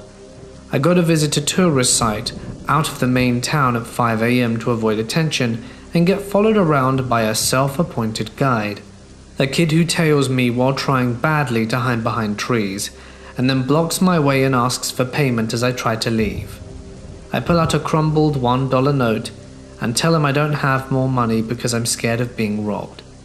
He takes a look, a bit incredulous, but lets me go. This time I've had enough of Dana and catch a bus to the countryside. I stayed at a forest lodge and go on a nighttime forest walk, which may be illegal, and the guide offers to use one of his bikes to explore the village the following day. His eyes are yellow because he gets malaria every year, and he looks to be in his late 20s, but appears more in his early 30s. Small, scrawny, and sick-looking. I turn up to borrow the bike, but then he says how he's coming with me. So I sit where he tells me in front of him on the bike, with one broken pedal, and start to think how he's pressing against me deliberately. We cycle around, then make our way up a big hill away from the village. He walks off to speak to his friends and returns and starts asking if I have a boyfriend and if I love him. I lie and say we are engaged. He asks if in my culture we can have 2 boyfriends, and the friend is looking at me as he asks this. We are not close to anyone or anything, and I ask him to leave, but he wants to stay. I feel really uncomfortable, so I grab the bike and dart down the hill. He has to run after me. At the bottom he points to a large field and tells me his dad lives in a hut on the other side, and he'll take me there to introduce us, and I say no. He tells me it's very offensive to refuse to meet family in his culture, and I say no again and we ride back. This time me being on the front, pressed against while he doesn't speak. Back at the accommodation, which are canvas huts in the forest, the receptionist tells me that I shouldn't have gone with him, that he's a bad man and a drunk. Well, thanks for telling me now. I also ran out of money and started crying in front of 2 guys from Reunion who gave me $50, which was just enough to get a bus back to the capital in time for my plane. On the way back, around midnight, the bus stops in a field and 2 army guys with machine guns get on and start searching the bus. I'm the only foreigner and don't have my passport. I'm convinced I'm about to be arrested or questioned, but they're looking for a man on the run. Unfortunately, they leave me alone. I'm just gonna say now, my experience in Madagascar, being a single female and quite naive and young, was not the best. To any future travellers, please be savvy. This last Thursday night, I took a call of a woman screaming, "Oh my god, no, please don't, stop," screamed over loud bass and a car engine. She wasn't answering any questions, stayed on the line trying to get info for over 6 minutes until a male voice called her the B word for calling the cops and then hung up the phone. I pinged the phone, but it was moving too fast through multiple jurisdictions, and by the time I got the results on the first ping, it was already out of our venue. I checked previous history on the phone number, but there wasn't any. I ran the phone through a database we used to cross-reference information on phone numbers, names, criminal records, and restraining orders. Nothing. I also tried to get subscriber info so we could maybe contact someone who knows the owner of the phone, but it was a prepaid with no info on it. I alerted the highway patrol and the neighboring jurisdiction, which is notoriously slow if I get any response at all. It took 7.5 minutes just to get to their emergency line, but without a vehicle description, it's pretty unlikely they're going to do anything about it. I mean, what are they supposed to do? Pull over every car with a loud bass in a particularly bad or high crime area? I continued plotting the recurring pings I set up, but they all stopped in one of the worst parts of the neighboring jurisdiction, with a radius of 800 meters, basically 3 blocks containing 18 buildings, some with multiple floors. I tried calling it back a few times, but each call went straight to voicemail. Then my shift ended and I went home. I don't usually take calls home with me. Work stays at work is my motto, with maybe 1 or 2 exceptions. I shake it all off at the door, get in my car, and go be a good dad and husband. But this one's sticking with me no matter what. I could tell you what it's like to listen to a child tell you about his mom being beaten by his dad in front of him, and I had to testify in court about that call.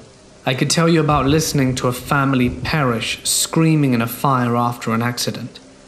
I can tell you that if someone is reporting an OD happening in front of them, it has a particular note of desperation unlike any other call. Or what it's like to hear someone end their life on the phone with you, or try and comfort an adult who's just found their parent deceased. I've listened to a mother scream as she realized she accidentally ended the life of her infant. I've talked to frantic parents whose children were taken. I've been at this job for a while, and I can tell you the time I spoke to a 15-year-old who had been shot and left for dead in a field because he tried to sell his older brother's weed. He survived.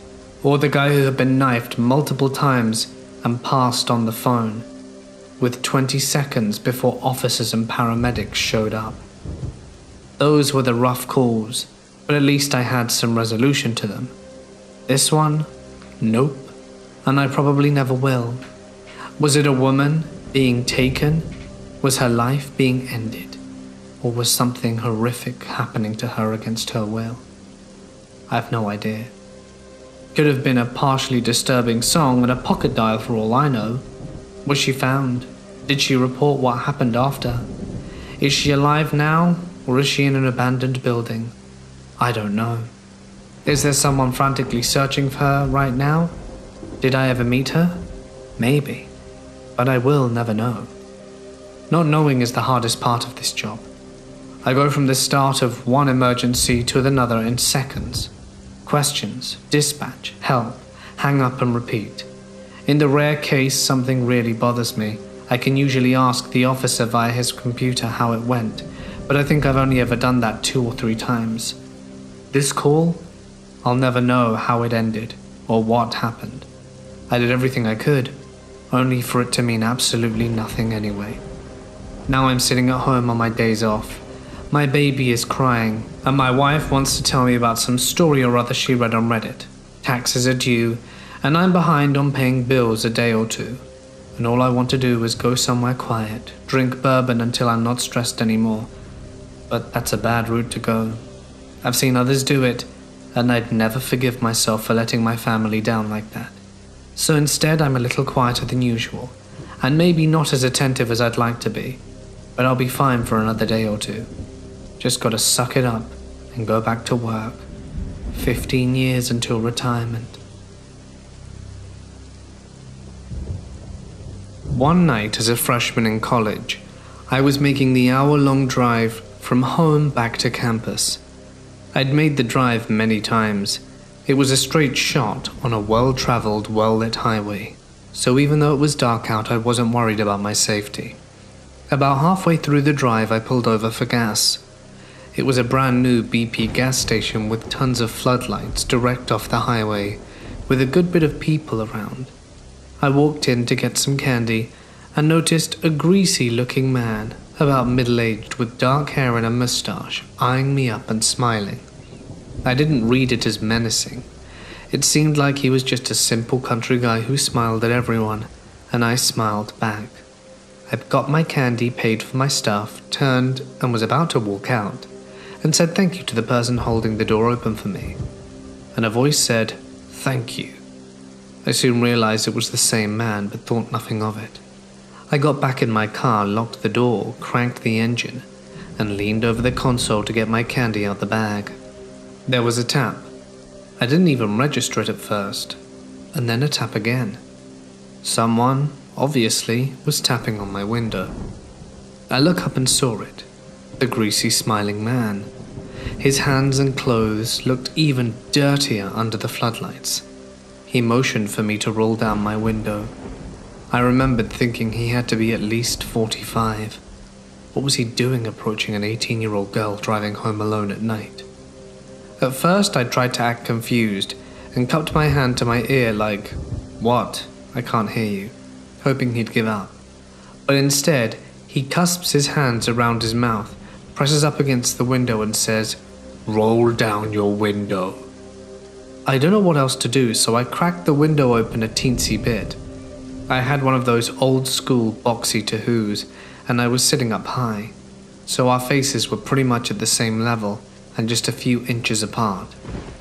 His fingers crawled up the side and slithered through the small window crack and into the car. I held my breath and tried not to freak out. He shifted his weight up onto the lift step and did a sort of pull-up on the window to bring his eyes up to the opening. "You want to come play strip poker?" Like any person in this scenario, it was a mix between confusion and being scared as hell. It was like a deer in headlights trying to figure out what the actual hell to say to this creeper that will get me out of here without meeting my end. The total genius I was, I said, "Ha, wait, what?" I guess I was trying to stall. Who knows?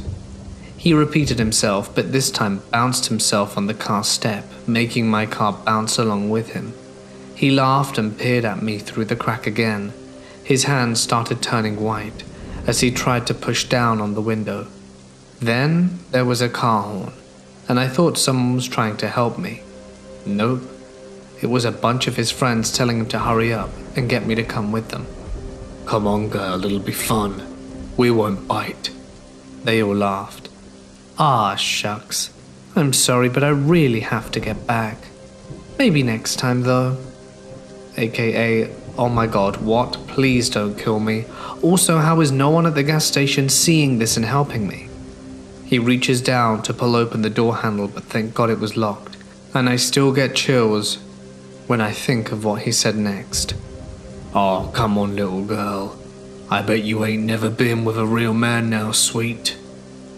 The only tool in my toolbox at the time was the dumb girl routine, so I doubled down. "Ha, so funny. No, I really gotta go, but thanks though. Y'all go have fun."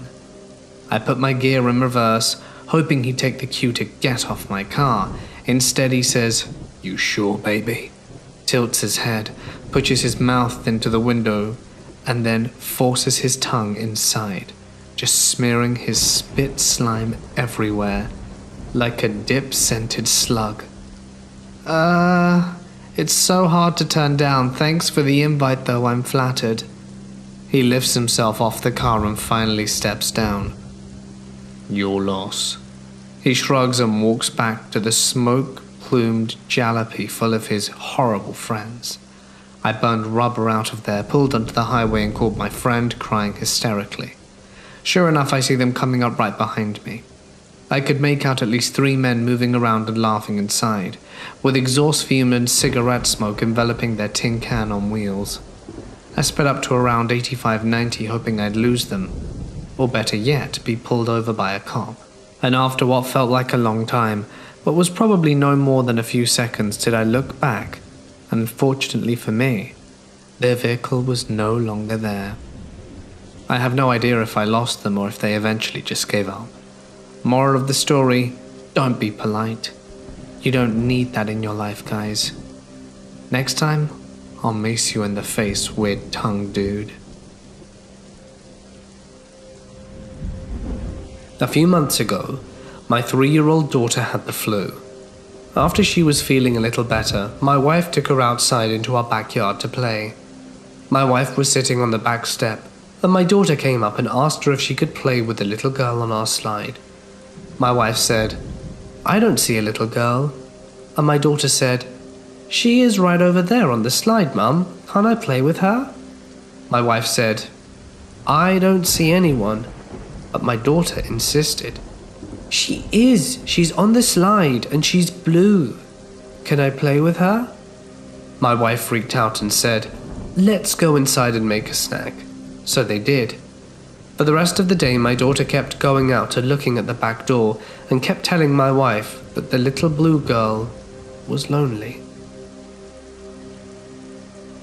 I attended the same university for my bachelor's and my PhD.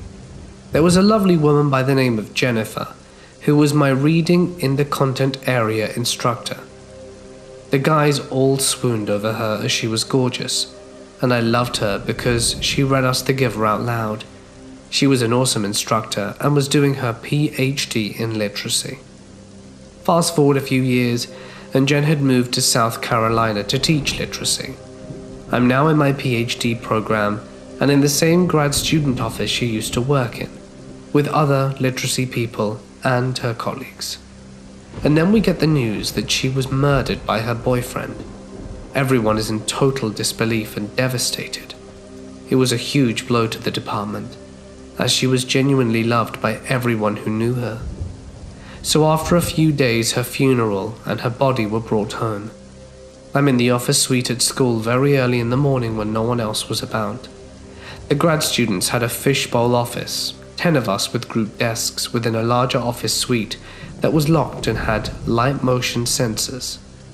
I'm walking in and past a locked door with windows when I see a woman with short dark hair walk the other way inside, which was weird because the lights didn't flicker on as she moved. So I walked around the corner to the door with a key code and let myself in. I walk inside and head to where I saw her. The lights flicker on when they sensed me, but no one was there. It's just me and an entire suite of empty offices.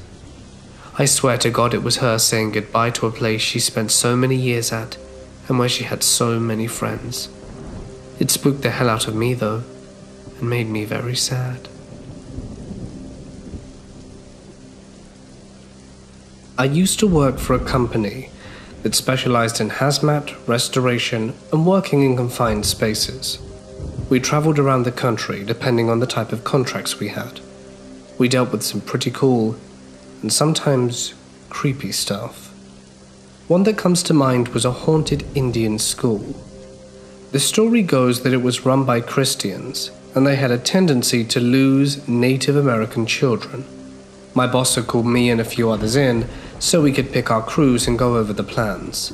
Most of us already had people in our crews that we liked, due to specific skills or because of their demeanor. This time we were instructed to pick guys who could keep cool at all times, since this job wouldn't really need anything special. It was going to be demolished by another crew after we went in. We got a warning about the building. The boss let us know that people broke into it all the time to do crazy witchcraft stuff, and to be careful of anyone who might reside in it, such as hobos, cultists, and, ghosts, because it was supposedly haunted as hell.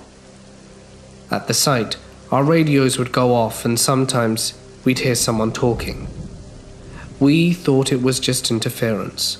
Our harnesses would get tugged on and no one was there, and a few times I got to hear voices of people calling my name. I believe the place was haunted, and so did most of the guys. Several used to hold prayer circles before we went in, and a few refused to go in and would ask to be moved to different job sites, which we would do for their safety and ours. Quite a few things happened there, but nothing I can really call malicious. There were a few things that happened at the school that really did trip me out. One was when we had to do something called a pipe chase. Basically, I and another guy would follow a pipe for contaminants and remove them like lead, asbestos, or whatever. We were told that we had to remove some asbestos from several pipes that ran between the ceiling in what would be considered a crawl space. Usually these were a hassle because you have to keep your weight on I-beams and use boards in a very small area. But because we would do stuff like this often, it wasn't that much of a big deal. So while we were chasing this pipe, we ended up hitting a wall. The issue with that was that there wasn't supposed to be a wall there. Where the pipe met the wall, we could see that it led to an open area that had more contaminants. Our plans had shown that there was no wall. So I contacted my boss and asked him if it was okay for us to burst through. He gave the okay after making sure it wasn't weight bearing and there wasn't another access to there without having to break through it. We were through after about an hour or two, making a hole big enough for me and my co-worker. Immediately after we crawled through, we noticed that the pipe led to the corner of this area and down. Close to where the pipe went down was a square cutout, like if it had been a service entrance but didn't have a door or ladder. It was just a straight cut square in the concrete. But because we didn't want to crawl back to the rig to get a ladder, then wrestle said ladder into a confined space with another area that would require us to make the hole we made bigger. But because we didn't want to crawl back to get the rig, to get a ladder, then wrestle said ladder into a confined space into another area that would require us to make the hole we had bigger, to a spot that we weren't even sure had anything in it. I asked my co-worker to spot me up while I used a rope to climb down there and see if we even needed to work in there. This was a huge no-no, and it could have easily gotten me fired. But we were already fed up with this place and we just wanted to finish up and get out. Like, we wanted out of there ASAP. And some of the guys had already been complaining about feeling like they were being watched, or that someone had put their hands on them. I'd also felt someone tugging at my harness a few times, and when I would look behind me, no one was there. So I climbed down, and it was pitch black. This room must have been about 30 or 40 feet. My headlamp and flashlight did not seem to be giving me much light at all. It was super weird. I remember asking my co-worker to ask someone to run an extension cord and some lights, because I literally couldn't see anything unless it was a few feet away from me. He told me he'd be a few minutes, and I really did not want to be in there, so I told him that it was fine, and I was going to look around real quick to see if it was even worth the hassle. So when I'm walking around, I happened to see a shadow, like if someone was standing in the corner. So I started asking this person who he was and what he was doing there, but there was no response. I thought it was a hobo who had found his way in somehow and didn't get a response, so I walked closer, and it turned out to be a mannequin that someone had somehow put there. I remember that I had put it on the ground and continued to look around and found a spot that had some contaminants, and I let my co-worker know. I made the mistake of looking back where I had laid the mannequin down, and it had been moved from where it had been somehow. It was now several feet away from where I had originally laid it. I literally freaked the hell out, scurried up the rope, but we still had to get the contaminants out, and I and my co-worker had to get a ladder and another 2 guys to keep an eye on us while we went down there to remove said contaminants. I wasn't willing to go back there alone, and the guy who had hole watch refused to be left on top by himself. What ended up happening is that while we were removing the contaminants, the radio started going crazy.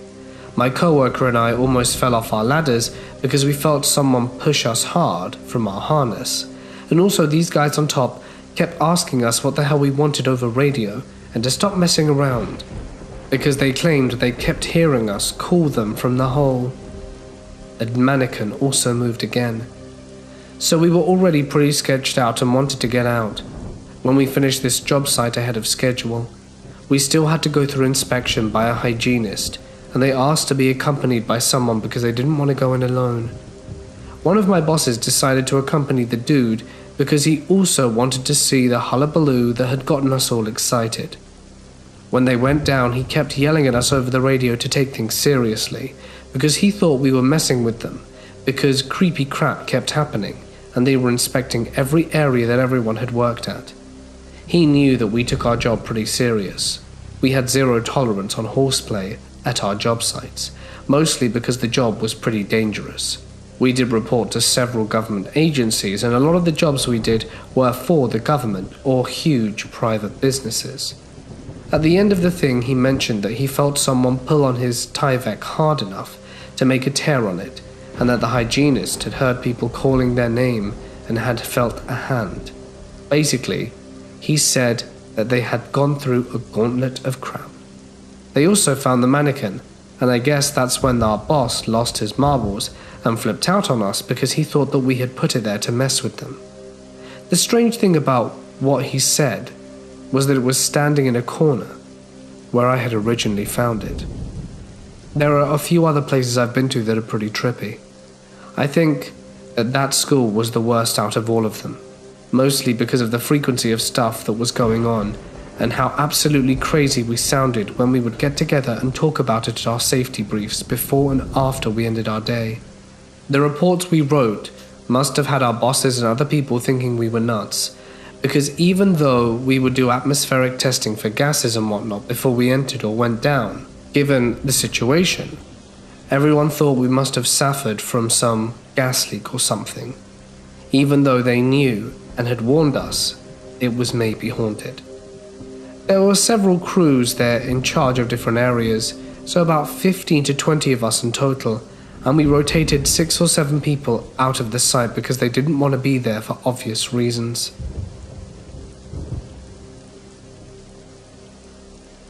It was quite hot outside yesterday, and I was bored, so decided to go to McDonald's with my friend. Things were normal at first, and as I mentioned, the heat made me want to roll down my window halfway through the drive. Halfway there, we changed our plans and decided it would be best to go to Subway. I made a detour in order to get to the one closest. As I turned from a side street back onto the main one, I realized I had to make a left turn to get to the Subway, so I looked to see if I could switch lanes into the center one for turning. Unexpectedly, there was a scraggy man crossing the middle of the street, with no crosswalk in sight. Traffic was also especially bad, since it was currently the College World Series season. He looked like a lot of people you'd find walking around aimlessly with dark, dusty-looking clothes and a very worn-looking red bag, plus a bright red cap that covered his eyes. He seemed like he was on something too, since he had decided to cross such a busy street during prime hours. But I'm not so sure about that. Now, this happens sometimes where I'm from, especially on this street in particular, and I'm used to it, so I slow down until they're safely out my way before I carry on going. With that, I merge into the center lane, where he had already started to cross onto the other side. Mind you, I was nowhere near him, but he slowly turned around and started charging towards my car as if I had tried to ram him. He was yelling and cursing for some reason. I didn't know why he was angry. I quickly pulled up my window and made sure the doors were locked. As he got right next to my car, he knocked on my window while yelling at me to get out, but I kept on going since it was just my turn to leave. I heard a ton of honking and a lot more yelling as I turned into the parking lot, so I assumed he had crossed the street and moved on with his day. However, before I could park, my friend told me that we should probably hightail it out of there because he was waiting for us to get out from across the street. Some cars were blocking my view, so I moved up a bit, and sure enough, the red cap was there, and he was glaring very intently at us. I knew something was wrong, and that I could be in real danger. And that feeling was enough to convince me that I shouldn't even entertain the idea of getting a healthy sandwich. So I made a turn and got the hell out of there, before something could happen to one of us. I knew that if I made a left turn, there was a stop sign right there, so my buddy would have to have become his target. So I went right and stepped on the gas. Lo and behold, I start driving away when I see this man actually attempting to run up to my car. He was yelling something, but my buddy turned on the AC so loud we couldn't hear it. Needless to say, I was freaked out a bit at this point, so I kept driving, until I knew I was way out of range, even though there was no way the guy could catch up with us. I don't know how long he followed me for, because I didn't look back until we were a good 5 blocks away. I'm glad I know my streets though, because we ended up at the McDonald's we'd planned to go in the first place, and nothing mollifies me like a large fry. I thought about it for a while I was eating, and was quite rattled. Who knows what he would have done if we had decided to park at the subway, or worse, if he actually got to stick his hand into my open window like he'd been attempting to. I'd been warned that that would happen in the sketchier neighborhoods when I'd been learning to drive, but this was the first time I ever experienced anything like that, and I was quite shocked. Who knows what he could have had in his pockets or his bag, and the look on his face was one that implied he simply did not want to apologize or exchange pleasantries on a Saturday afternoon.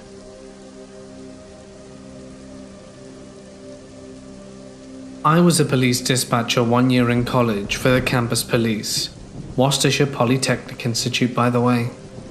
It was generally really boring, a small nerdy school, and not much happened. There was a sheet with codes on it. The codes represented certain kinds of calls. Though I didn't remember the code numbers nor what they represented, it might have been like code 3 is a fight, code 19, officer down, whatever. I took it upon myself to memorize the list. After a while I had it down. Then I never needed to look at it again. One night, as I always worked third shift, an officer radioed in. Code 42, Main and Elm, 33, Brock Road. Code 42? I don't remember that one. Plenty of codes. Half of them were benign. They included common things like filling up your gas tank or noisy complaint. It wasn't always something horrible, so I wasn't too concerned. I casually looked at the sheet. How am I supposed to know what to do without it, you know? But I couldn't find it. Sometimes if it's a bigger deal and the other officers know they need help, they don't wait for me to dispatch them. Another officer will just say, I'm coming, that sort of thing. So when someone did that, I became alarmed. Then another officer did it, then another one. I was flipping out at this point. I had no idea what the problem was and I couldn't do anything. So I was going to call 911 and say send an ambulance, something happened, and while you're at it send a fire truck just in case. Someone was going to die, I knew it, and it was all going to be my fault for not knowing the code, not finding the sheet, and not having the guts to ask what it was. And then I found it. Scanned down at the bottom, 42 was the biggest number I'd ever heard. Dunkin' Donuts run. Those cops scared the life out of me. One summer night about 3 years ago, when I was 22 and a single mother, I had just left my boyfriend's house. It was the weekend, and my daughter was with her father, due to our arrangements. He got her on the weekends, and I was not even halfway home when I figured that I'd stop at Sheetz to get a nice coffee and some gas for the long ride ahead of me. With hardly anyone at the gas station, I pulled right up beside the pump and grabbed my purse so that I could go to the store and pay. I walked in and I paid for gas and coffee as usual. On my way out the store, I get halfway into my car, and I get this feeling that someone is staring at me. I look over and see an older guy in his 40s getting ready to walk into the store, and he's giving me the most messed up look that anyone's ever given me. I felt as if he wanted to do something bad, so I found myself walking quickly to the pump, and as he was in the store, I'm filling up my car. I'm getting done, jump in the driver's seat while he walks out, and pull up to the stop sign and wait for the red light to change so I can go on since it's the main road. Meanwhile, I look over to see where the guy is, and I see the guy hop into a car and turn around in the middle of the parking lot and get directly behind me. I start thinking to myself, what the hell? The lights change and I make my turn. I look in the mirror to see if the car turned my way, and it did. The car followed me the whole way through town, which is a few miles, and I get to the end where I can either go straight to go home, which is about 40 minutes away from where I was, or turn right and go back on the 219 to get back to my boyfriend's. Just then I remembered that my mum had called me earlier to tell me that she and my stepdad were going somewhere and wouldn't be home till late, so I turn right, and the car was still behind me. I call my boyfriend and tell him the car is following me and explain the situation. All freaked out, he stays on the phone with me. Meanwhile, I'm speeding down the road and trying to lose this person by purposefully hopping in front of other cars in hopes that maybe, by any luck, I would either lose the car or get pulled over. I look back in my mirror again to see if I lost this psycho and he's still behind me. My heart sank even further into my guts when I looked. About 25 minutes later, and still on the phone with me, my boyfriend tells me he's going to meet me at the bottom of his driveway. Then I tell him I'm almost there. I start to slow down so I can pull to the bottom of the driveway and see my boyfriend standing there waiting for me. Not a second later, the car that was following me starts slowing down almost to a dead stop, until the person's headlights hit my boyfriend and they see him throw his arms up like, what the hell? Immediately the car gasses it, and my boyfriend tries to make out the car as best he could since it was dark. It was a dark maroon colored car. I can't remember the model, but I remember the rims looked pretty battered. I was so anxious, but yet at ease that my boyfriend just saved me, and that I was safe again in his arms. To this day, I still can't stop thinking about what would have happened to me if I'd have just gone home, especially considering where I lived and how many miles away it was from the middle of nowhere. Even when your closest neighbors are Amish, no one would have been able to hear me scream. The person could have done whatever they wanted to me, and I would have been completely alone. I figured I'd share with you some strange and what I believe to be paranormal experiences happening at my place of employment. I work at an old restaurant in a city in Oregon. I will not say which or which city for obvious reasons. The restaurant has been around 35 years, so you can already imagine how old the building is. I work as a bread baker during the night hours. My shift is usually from 8:30 p.m. till about 3 a.m., depending on which products need to be made. My co-workers tend to leave at around 10 o'clock. Sometimes the dishwasher is there for a bit later. Thought I got lucky moving here and landing this job right away at $13 an hour, and now I don't feel so lucky. My first experience was the second month of working there. I had just put some hamburger buns in the proofer and had some time to kill, so I walked into the dining area to make myself an espresso. Halfway there, I noticed a faint whistle coming from the dining area. I shrugged it off, as it stopped once I entered. As soon as the espresso was done, the whistling started again, but louder. I couldn't make it out, if it was a song or something else, but it went on for about a minute, then stopped. My whole body shivered, as I was definitely creeped out. The next day, I mentioned this to the dishwasher, and she looked at me for a minute and then sighed. She told me that the building is most definitely haunted, and she constantly hears the whistling as well, but only when she's here alone. The conversation ended there. She doesn't speak English very well. This experience freaked me out pretty bad for a few days. I still get chills thinking about it, and you may not think it's creepy, but it was. We have a huge walk-in cooler, filled with tons of prepped food and so on. This was around 11 p.m., and the dishwasher is still there. I walked into the cooler to grab some butter. The door is huge and heavy, so there's no way wind could shut the door, especially because there was no wind to shut it. As I was reaching for the butter, I heard the door slam behind me. I was obviously startled and thought maybe the dishwasher closed it, thinking I left it open by accident. I walked to the door and started yelling for her, hoping she would hear me. After about 3 minutes of no response, I panicked. It was super cold in there. I kept banging on the door and yelling, and about 10 minutes later she finally heard me and opened the door looking confused. Shivering, I asked her if she closed the door on me and she said no. I told her the door closed on me, and the look on her face freaked me out. I texted my boss and told him what happened, and asked him to check the security cameras. When he answered, he told me he watched, and said that he saw me walk in, and 10 seconds later the door slammed shut. No one was behind it. It just shut by itself.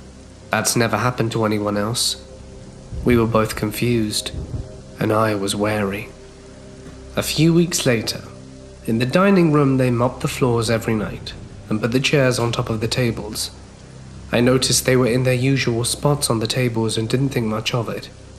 As I was making bread dough at around midnight, something happened that I can't explain.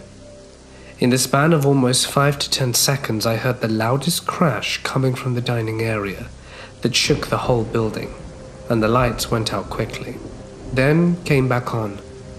My heart was beating so fast and I felt nauseous. I had no idea what just happened. I ran into the dining room and my heart sank from fear. All the chairs were on the floor, scattered, a few definitely broken. Then the whistling began. I immediately called my boss and he rushed over. We went to the office and watched the security cameras. The videos showed the chairs on top of the tables, the lights go out, come back on, and the chairs were scattered all over the floor. The look on his face chilled my body with dread. He promised to stay with me for the rest of the night, and I told him I was becoming scared of working by myself. He said I would be fine. This happened a few days ago, and it took everything in me, aside from the fact that I'm living paycheck to paycheck, to not quit this job. This was probably the scariest thing I've ever experienced. It was around 2:30 a.m. The baguettes were in the oven, and it was almost time for me to leave. I had to use the restroom, so I walked to the dining room to get to the restroom. I heard the whistling, but very faint. It was becoming normal, and since nothing had happened for a while, I wasn't creeped out. I got to the restroom. It's a one-person. Locked the door and sat down to do my business. About 30 seconds in, I hear a faint whisper come from outside the door. I chalked it up to hearing things. Then I heard someone knock very lightly. My heart stopped. I was alone, or so I thought. I sat there in silence. Another knock. I very quietly finished my business and pulled myself together. I stood somewhat close to the door to try and hear what was outside. Another knock. And then I heard a faint whisper say, "Hello." I almost screamed and almost wet my pants, even though I had already peed. I kept quiet, in the fear that this maybe wasn't a ghost but a junkie or creeper who managed to slip inside somehow. It knocked again, louder this time, and the voice whispered, "I know you're in there."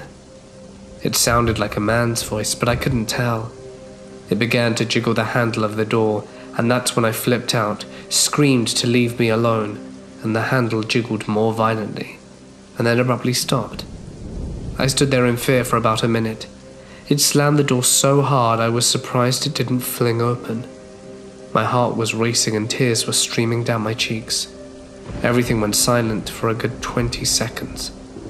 There was another loud bang that shook the whole restaurant again. The door swung open so violently, and no one was there. I ran out of there so fast, screaming and crying. The chairs were flung about, tables turned over, coffee cups shattered on the ground. I ran to the kitchen, grabbed my things, shut the ovens off. Hell, I didn't care if the baguettes were done or not, and ran out the building to my car. I called my boss, sobbing and hyperventilating, and he told me to wait in my car.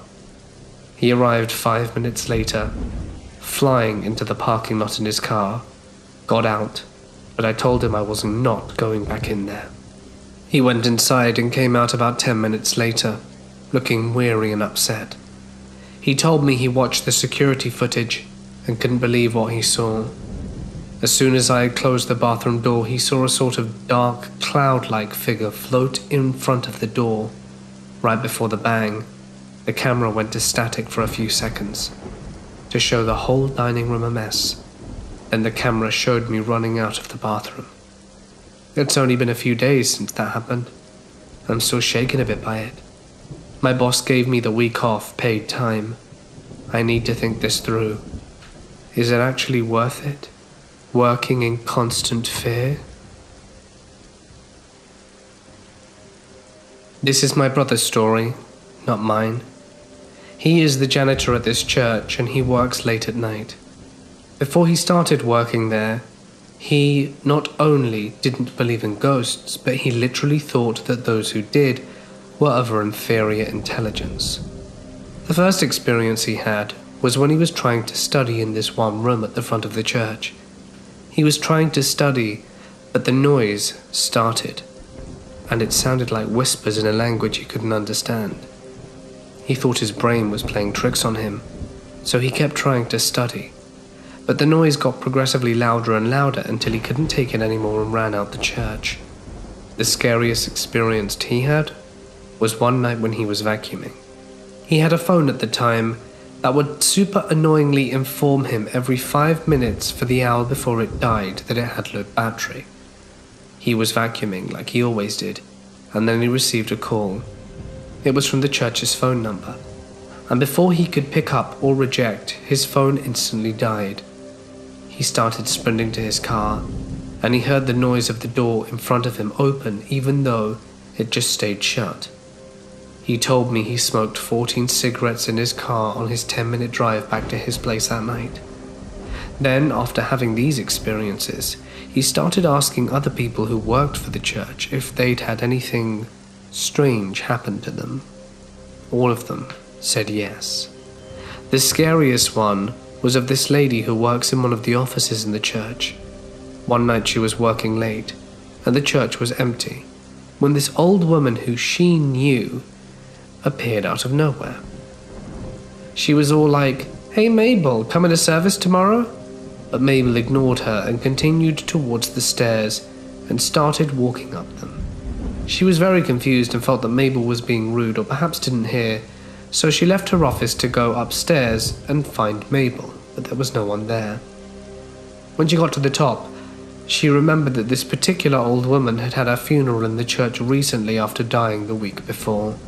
And now that I can talk about my own experience, I was once closing up an event at the rec center I work at. I was locking the doors and picking stuff up and doing general cleaning when I heard 2 notes played on a piano in the big event room I was in. I asked who was messing with me and looked around, and there was literally no one there.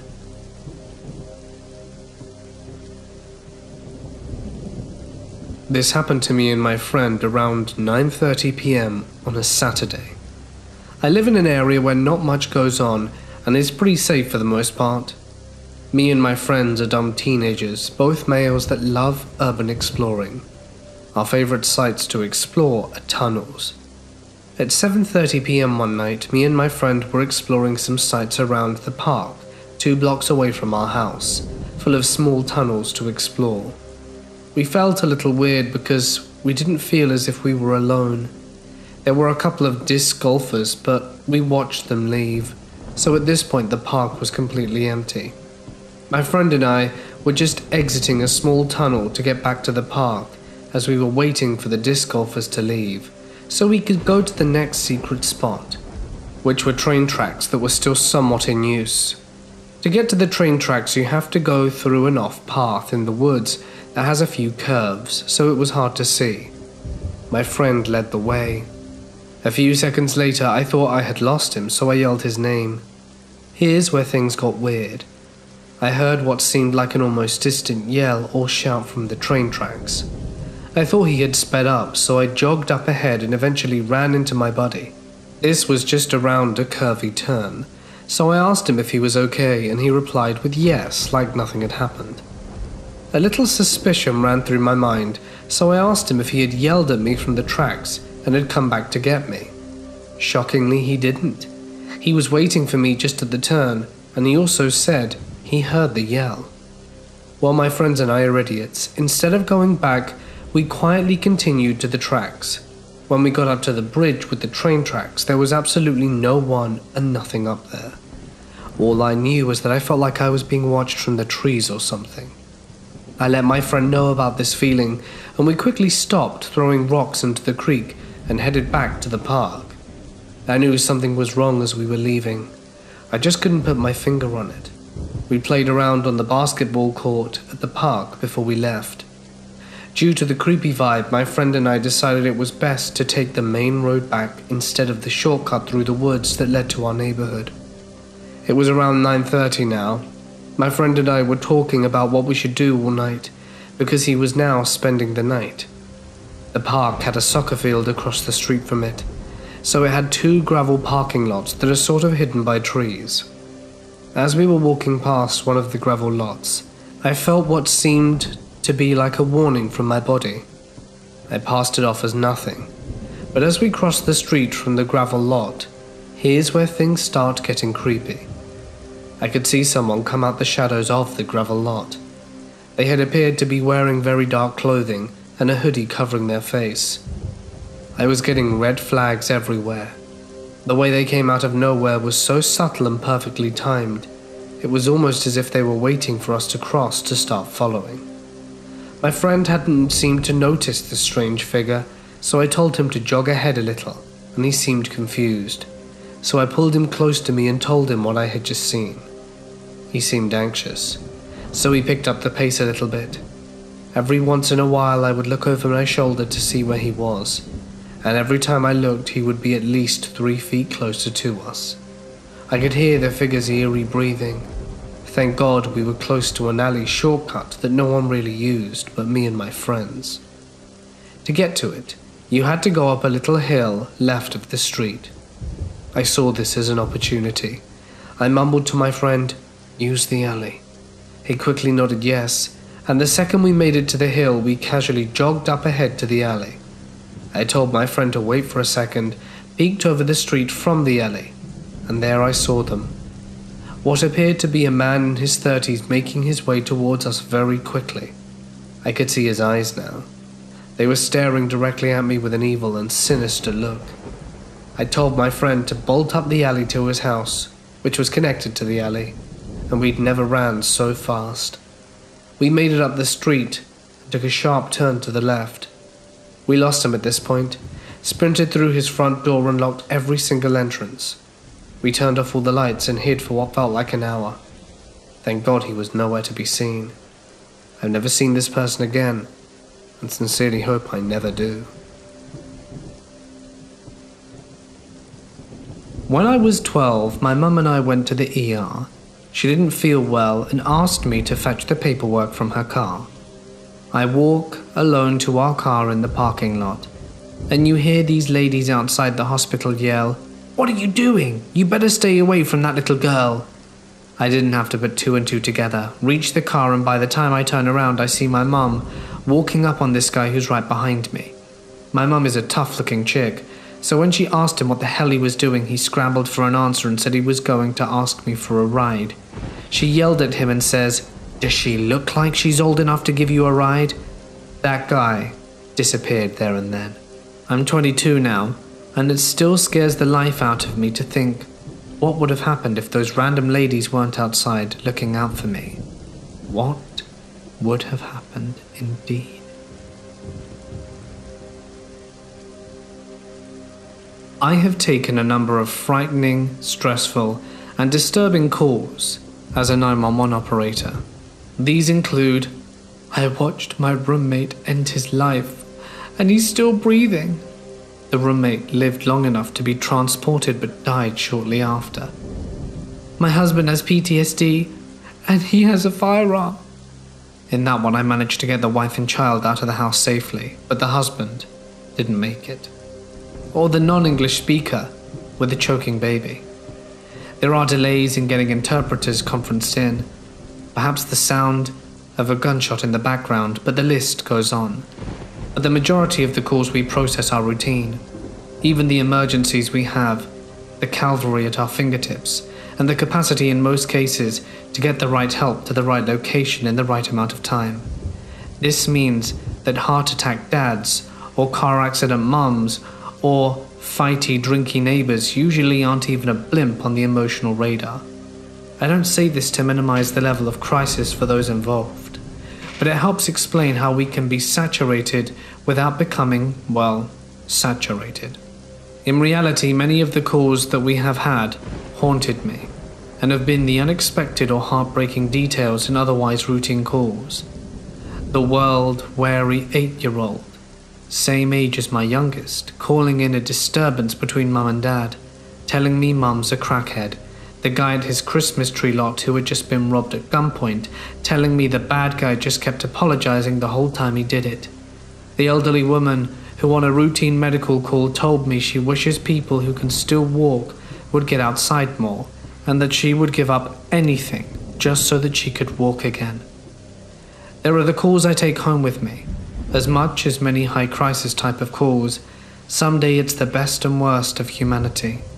The rest of the time it's just turtles all the way down.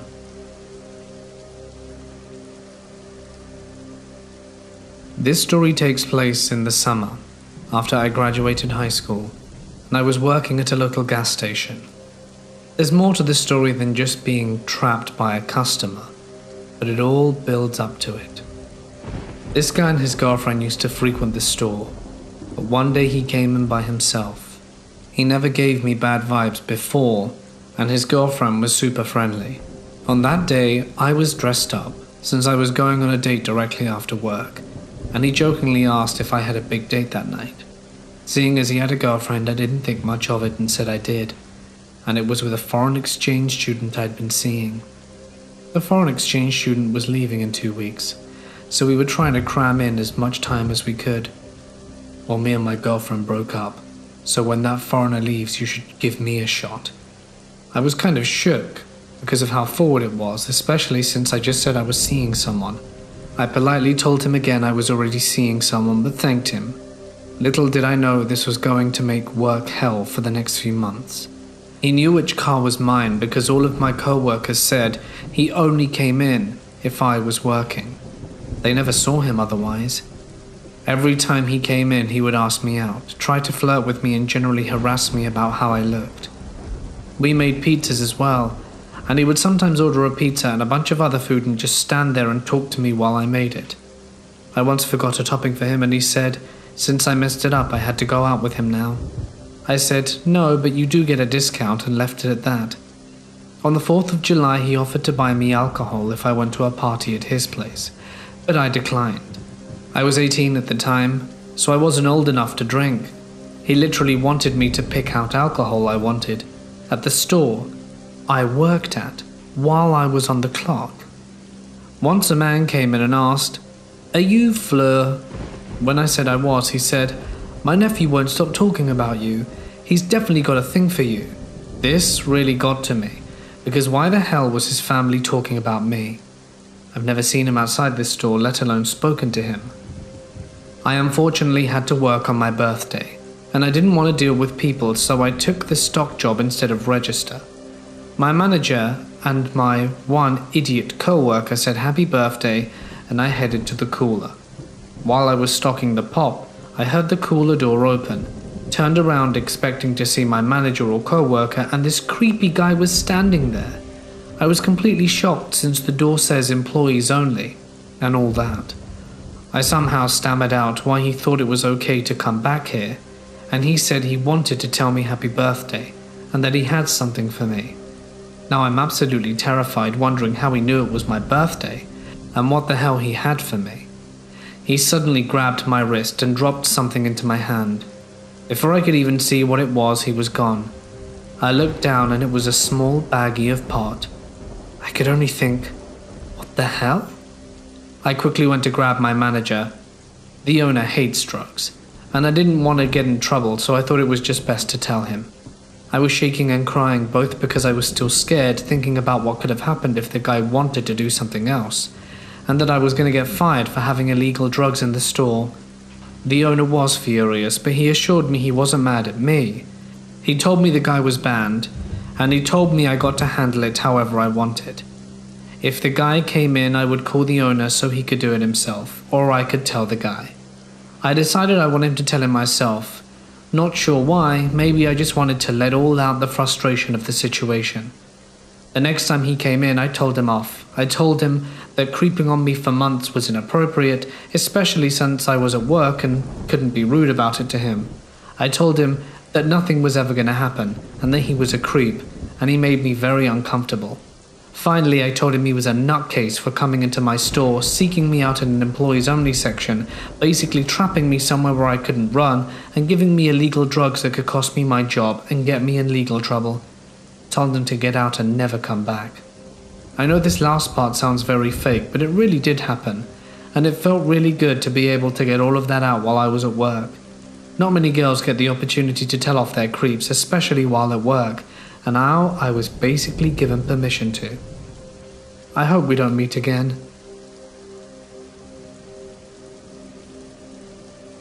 I am a janitor, and this happened about 5 years ago. I've been working at this place for a while now, and I've seen some creepy and weird stuff, and I'm almost always alone, because I lock up the building. When this happened, it was about 5 o'clock at night. Everyone was leaving. I was going to change the outside garbage in front of the building. As I was walking out, there was this girl sitting in one of the chairs in the lobby waiting for her ride. I nodded to her and smiled and walked out and started changing the bag. Now the trash can is directly outside the doors, so I would have seen anyone walking out. And there are windows everywhere, so I would have seen people get up and leave the room as well. It only takes me 20 seconds to change the bag. I walk inside with the trash bag full, and I look at the chair and someone completely different is sitting there. It was also a girl. She notices me staring, and, lost for words, she gives me a weird look. Was there anyone sitting there when you came in? She gives me a weird look. No. How long you been there? I was directly behind you when you walked out. You didn't see someone else there, another girl maybe? Her face goes white and concerned with a mix of fear. No, I didn't. I was lost for words and walked back in. That girl was nowhere to be found and I haven't seen her since. Keep in mind I've seen a lot of stuff and heard weird things in this building. I've even heard my own name through a podcast, and the lights flickered. Shortly after the birth of my first son, I had a strange experience. While I was laying in bed with my newborn, I experienced that unmistakable feeling of a cat walking across the top of my pillow. I thought maybe one of my own had snuck into the bedroom, and so I sat up to swat it away, but nothing was there. My door was closed, no cat was in the room. At another time, I also fell asleep, laying with my son. I felt a cat jump onto the foot of my bed and walk up to about my knee and stop. I sat up, but nothing was there again. It really freaked me out.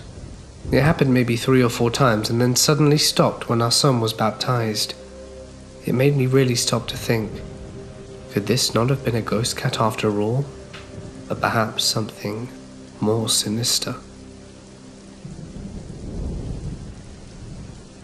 When I was 17 or so, I decided to become a novice urban explorer. I live in rural Minnesota, so there's no shortage of abandoned places to visit, if you know where to look. My boyfriend at the time lived in a tiny community just north of now then Minnesota, which had a 2-story house that had long been abandoned for 10 years. The story was a tree fell on the side of the house during a storm, and the guy didn't want to pay for the repairs and just left. I spoke with my boyfriend about exploring the place, but since there was a convenience store right across the street, to evade detection, he pointed out we had to go at night. So we set our time to explore on Friday the 13th, 2013. The crew we had was me, my boyfriend, and 3 other guys. While my boyfriend and I were waiting for our friends, we got a call from them saying that the front wheel straight up spun off their car and they needed a ride. I'm not a particularly superstitious person, but it kind of seemed odd to me, seeing as the driver took really good care of his vehicle. Anyway, let's fast forward to the action. It was around about 10 p.m. and my boyfriend parked his car on a dirt road about a quarter mile away from the house. We really didn't want to get caught, and hiked in and decided to look in the backyard first. It was really overgrown, with waist-high prairie grass, and was generally uneventful, until we looked into the back window of the house.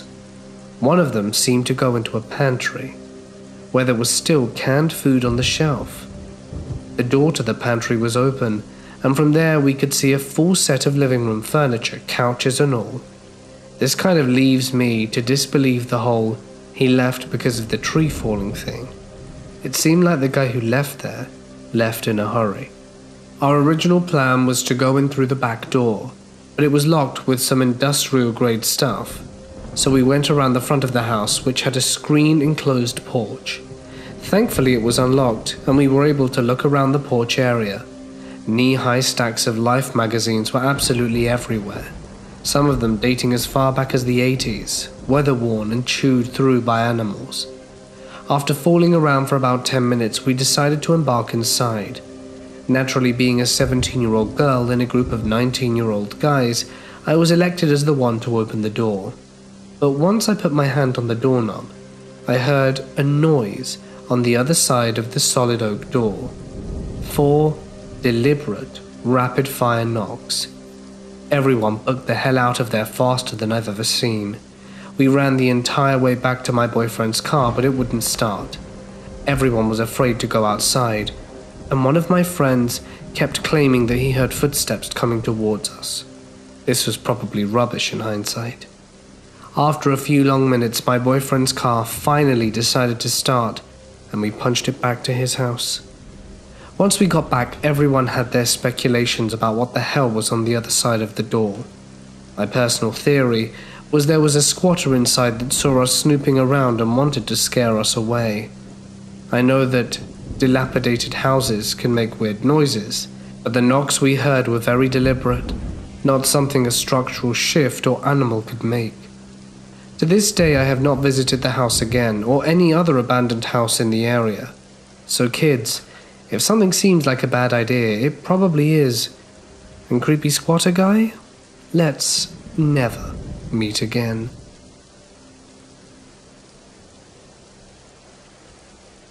I was a Coast Guard Marine radio operator.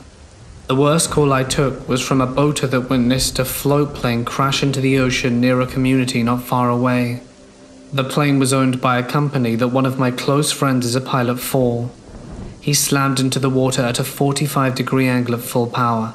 It was severely damaged on impact and ended up upside down and sank very quickly. It was clear after a few minutes there were no survivors. After the initial call from the boater that saw the plane go down and was heading over to help, I was inundated with calls from other vessels and mariners and was very busy for the next 30 minutes. And it was another hour after that before I was relieved from my position and could call my friend to find out if he was still alive. That was the longest hour and a half of my life.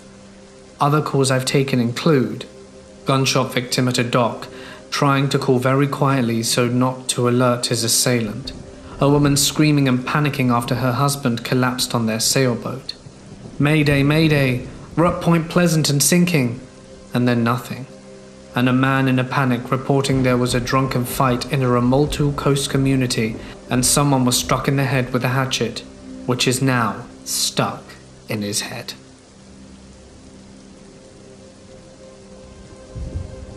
Around April-May last year, I was working third shift at a gas station as a clerk. I've always been incredibly aware of my surroundings. This was my last week of the job before I moved over to work for the county, as I was starting to have a really odd and creepy things happen to me, and I was getting worried about my safety overall. Around midnight, this rather young-looking guy pulls up. He had several facial tattoos and was nearly bald and looked sort of off. He came in and asked to charge his phone, which I told him I couldn't, but that he could use the store phone to call someone if he needed help. He asked me where another gas station was and I told him, and he left. He apparently got lost, came back and just decided to sit there. He said he had car issues or something. I was tending to other customers when I noticed that he was throwing things out of the vehicle, like clothes. I thought it was kind of odd, but it got worse when he threw away several expensive power drills. At that point I thought something was up, because who in their right mind throws away a power drill? I called the police and informed them of what was going on, and tried to give them a description of him as best I could, as he had changed his clothes several times in maybe the 2 hours I'd seen him there. 30 minutes rolled by, which is understandable, as my last place of employment was at the very cusp of the county, and 2 officers pull up. He immediately goes over to one of the officers and starts asking for some help, which makes the officer give him a weird kind of look, because he was right in the officer's car door. The officer asks him for ID. He goes and grabs it out of the vehicle, but later the officer told me he saw the man watching the two men through the glass window of the vehicle. Not even a moment later, he takes off running behind the vehicle into an incredibly wooded area. They both take off after him, but come back and they had no luck. They didn't find him. They proceeded to investigate the vehicle and take the items out the trash he'd thrown away. Eventually another officer comes out as well, and a tow truck, and they all try and get into the vehicle, as there's a small piece of paper covering the VIN, and there's no tag on the vehicle. After they get in and they give the VIN back to dispatch, it comes back as stolen. At this point I had my father sitting up with me at the store because I was frightened in case the man came back and tried to hurt me for calling the cops on him. It was about 4 a.m. and my boss was coming in to count the safe. Well, at that point the cops left and the tow truck, but I had my dad stay in the parking lot until I got off because my manager was in the locked office and I didn't want to be alone. Now this gas station was right off the interstate, and the other gas station the man was trying to get to was also off the interstate about 3 miles west. When he ran east. I found out that day at some point during the night he had walked along the interstate, gotten to the other gas station, and he stole someone else's vehicle at the other gas station. That gave me chills. As far as I know from talking to the original officer that he walked over to when they first got on scene, he was caught about a week later in a high-speed chase. But for my sake, creepy face tattoo guy, let's not meet again. I've seen a few strange things in my life. My grandma had this cat for a few years, an obese orange and white tabby. It kind of comes and goes, called Butter. He met with an untimely end, so we buried him in the woods behind the house. One day we were all having tea and toast, and I walked by his couch to see him sitting there grooming himself, legs straight up in the air. I kind of waved at him to swap me and say, "Hi, Butters." He stops and gives me that eyes half open stare and goes right back to town grooming. I walk into the kitchen, waited for my toast, and stare at the photo on the fridge of this fuzzball of a kitten, and realize that Butters is long dead. I slowly turn around and everyone seems to notice and ask me what's wrong. I tell them what I've seen, and my grandma gives me a somewhat pleased look to hear that her cat is visiting. I'm pretty sure we have a ghost cat in our house. It has happened often where people will ask if we have a cat on their first visit. When we answered them no or why, they usually all would say they could have sworn they saw one out the corner of their eyes. I have personally seen it once, clear as day, but it was there for a second and then it was gone. I personally like having it around. I don't have to feed or take care of it, and yet it keeps us company. Anyway, I figure if you're going to have a haunting, it could be much worse. I'll take a cat any day over a creepy shadow figure. Some friends and I were part of the Pennsylvania Ghost and Paranormal research team at one point. No one ever believes me because my ex lost everything, including the recorder in a house fire, which is creepy enough. We were in an old funeral home and didn't hear a damn thing the entire time until we went back to the recordings. There were sounds everywhere, old-style music playing and a woman, who was very close to my recorder, starting to hum really loud and then said, "We're here. Hi." We were absolutely scared crapless listening to the recordings. I had tears coming down my face. On the second floor of the house, we clearly heard a man's voice saying, "Don't," and that was it. I still wonder to this day what the hell it meant. We heard many doors slam that we didn't want to hear at the home while we were there. There was also much of that on the recorder. Strangely, we went through the basement where he would keep the bodies, and there was absolutely nothing but silence. There was a dead, half-eaten dog in the living room. Because we had so much evidence the first time, we went back a second time, and the property owner wouldn't let us back in because it was unsafe to walk anymore. They were about to do some renovations, then life happened and we never returned. left the team, and broke up with my ex and then the fire.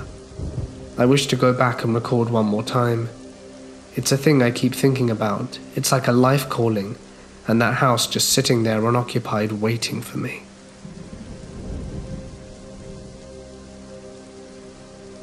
I was part of a citizens police academy for my city, and the dispatcher told me her best and worst stories.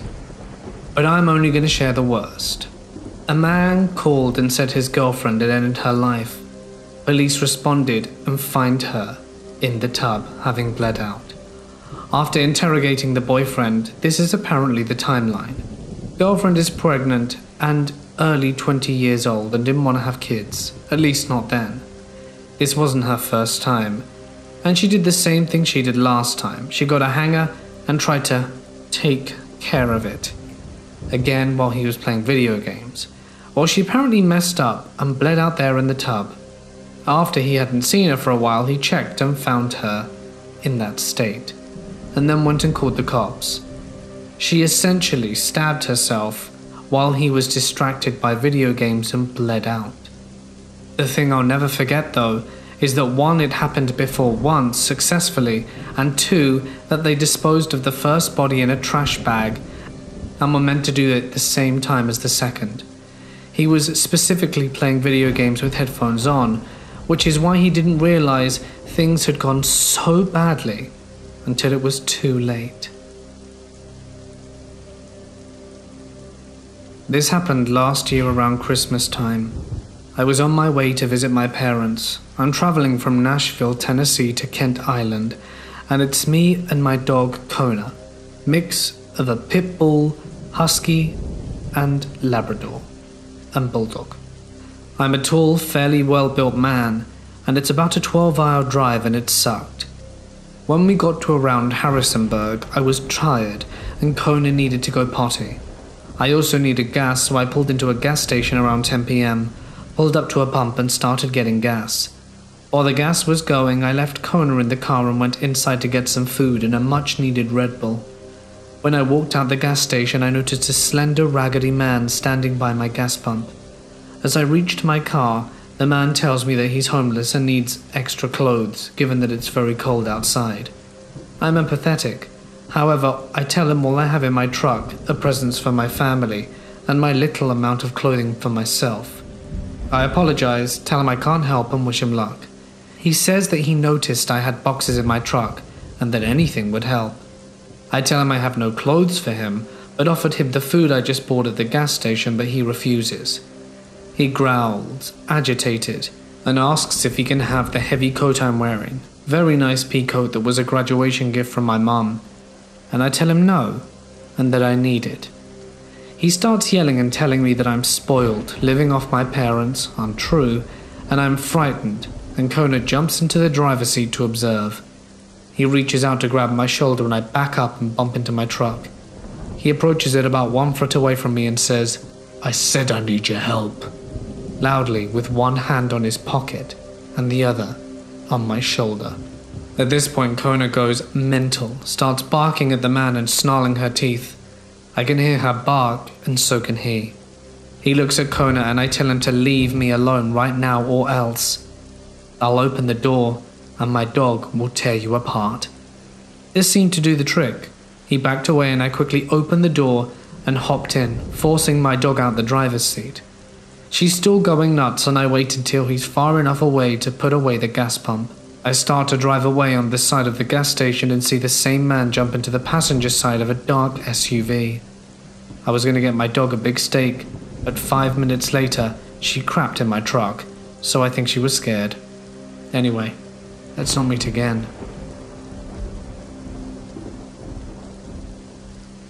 When I was about 4 years old, my house caught on fire.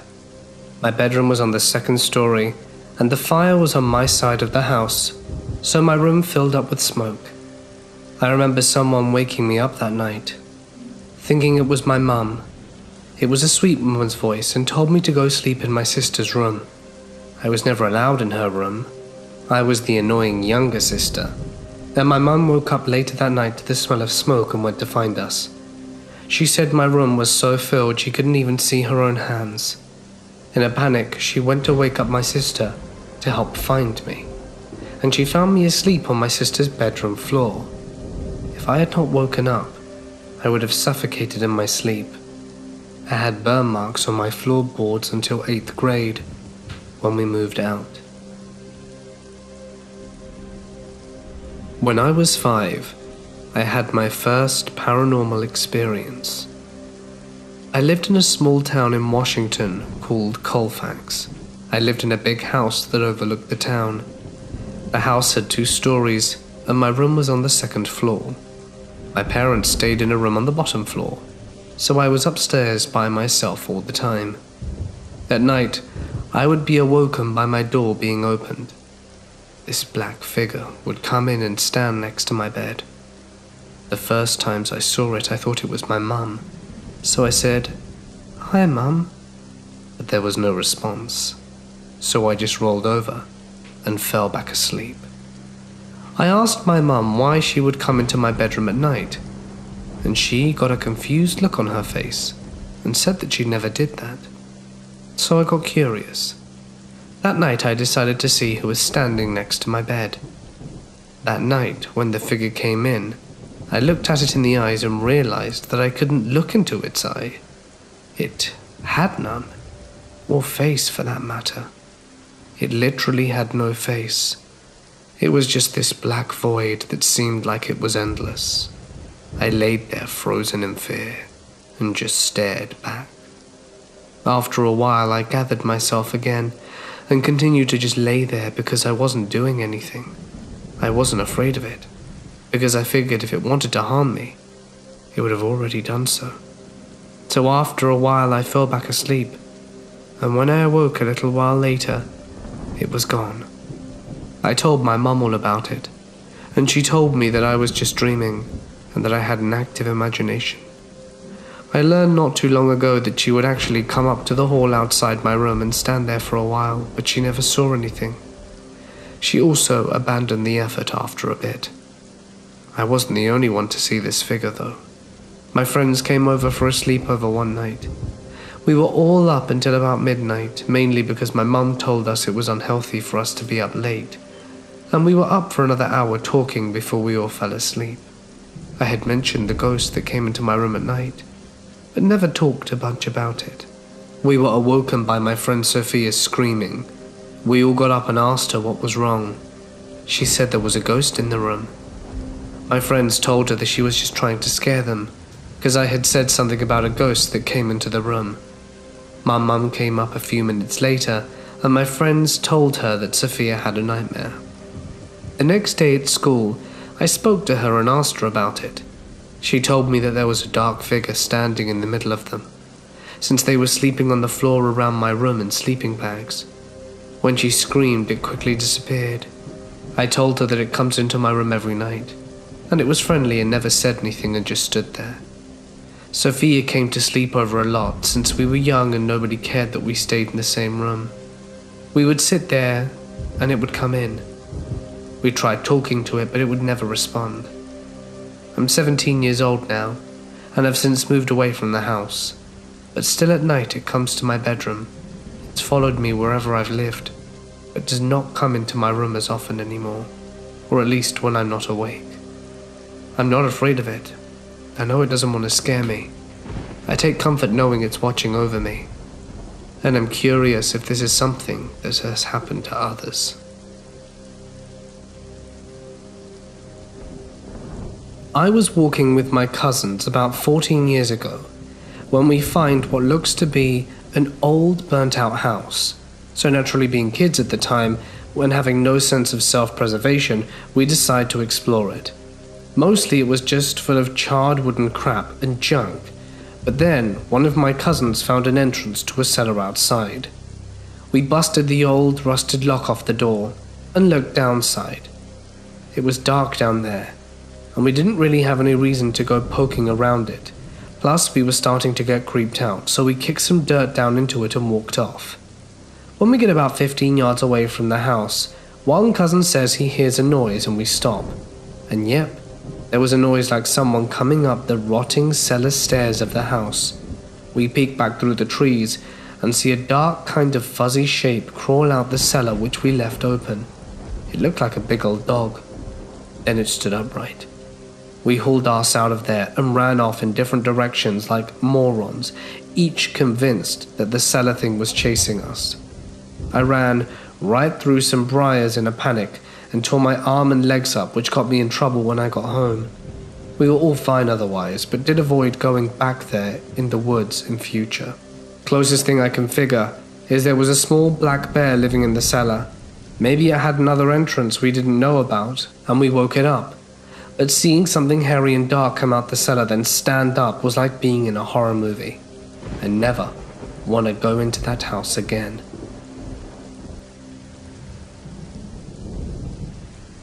I'm a sheriff's deputy in a fairly busy county, so we see and hear strange things all the time, but this story gives me chills. There's an abandoned house in a rural area of the county that sits a good way back in the woods. Every so often our dispatch will receive a 911 call from the land at the residence with nothing but white noise. The dispatcher asks if anyone's there, but they never get an answer.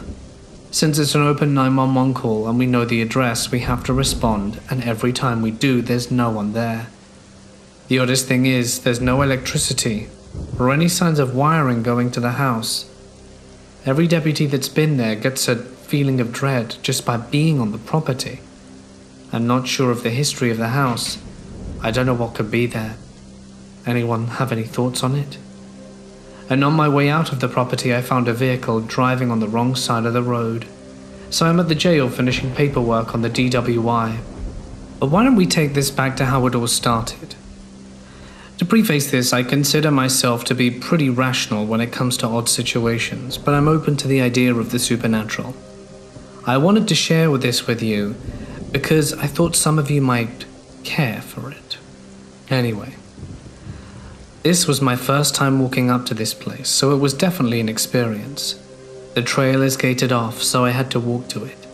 It's about 200 yards back in the woods through very dense brush and trees. There was nearly zero light on the trail, and I had to really watch my step even with my flashlight. I jumped a deer on the way up, and it scared the living hell out of me. Once I turned the corner at the end of the trail and saw the house, my heart started racing, and I honestly felt like something was there with me. I started messing with my flashlight, phone, and notepad trying to get a good photo of the verification of the house when I just felt that sudden urge to leave. It wasn't a feeling of, I shouldn't be here, but more of, you need to get the hell out of here now. Having been in a very stressful situation in the past, I learned to trust this feeling. I got the best photo I could and walked away down the trail towards my car. I'm almost embarrassed to say that I legitimately felt something was following me. I made my way back to the car, sat in it, and pointed my spotlight at the trailhead, waiting to see if something would come out of the woods. Fortunately, nothing did. I sat for a minute and caught my breath while I reviewed the photos, hoping it was sufficient, because I did not want to go back. I'm about to go off duty, so this is it for today. I'm really interested in what the hell happened to this place. And after a bit of researching, I did. I have some history on the property. It was built in 1890. The first deed on file was registered in 1901, and the property has been in possession of the same family that owns it today. From what I can find, the current owners of the property live out of state, but have previously lived either in the house or on the property some years back. The area it's in was a boomtown during the late 1800s, but fizzled out shortly afterwards due to lack of profits from the mines. Other than that, I haven't found anything that makes the property stand out. On a more speculative note, the house sits a lot closer to an area where a Native American tribe was known to reside. I don't know what's happened there, but there's definitely some spooky activity.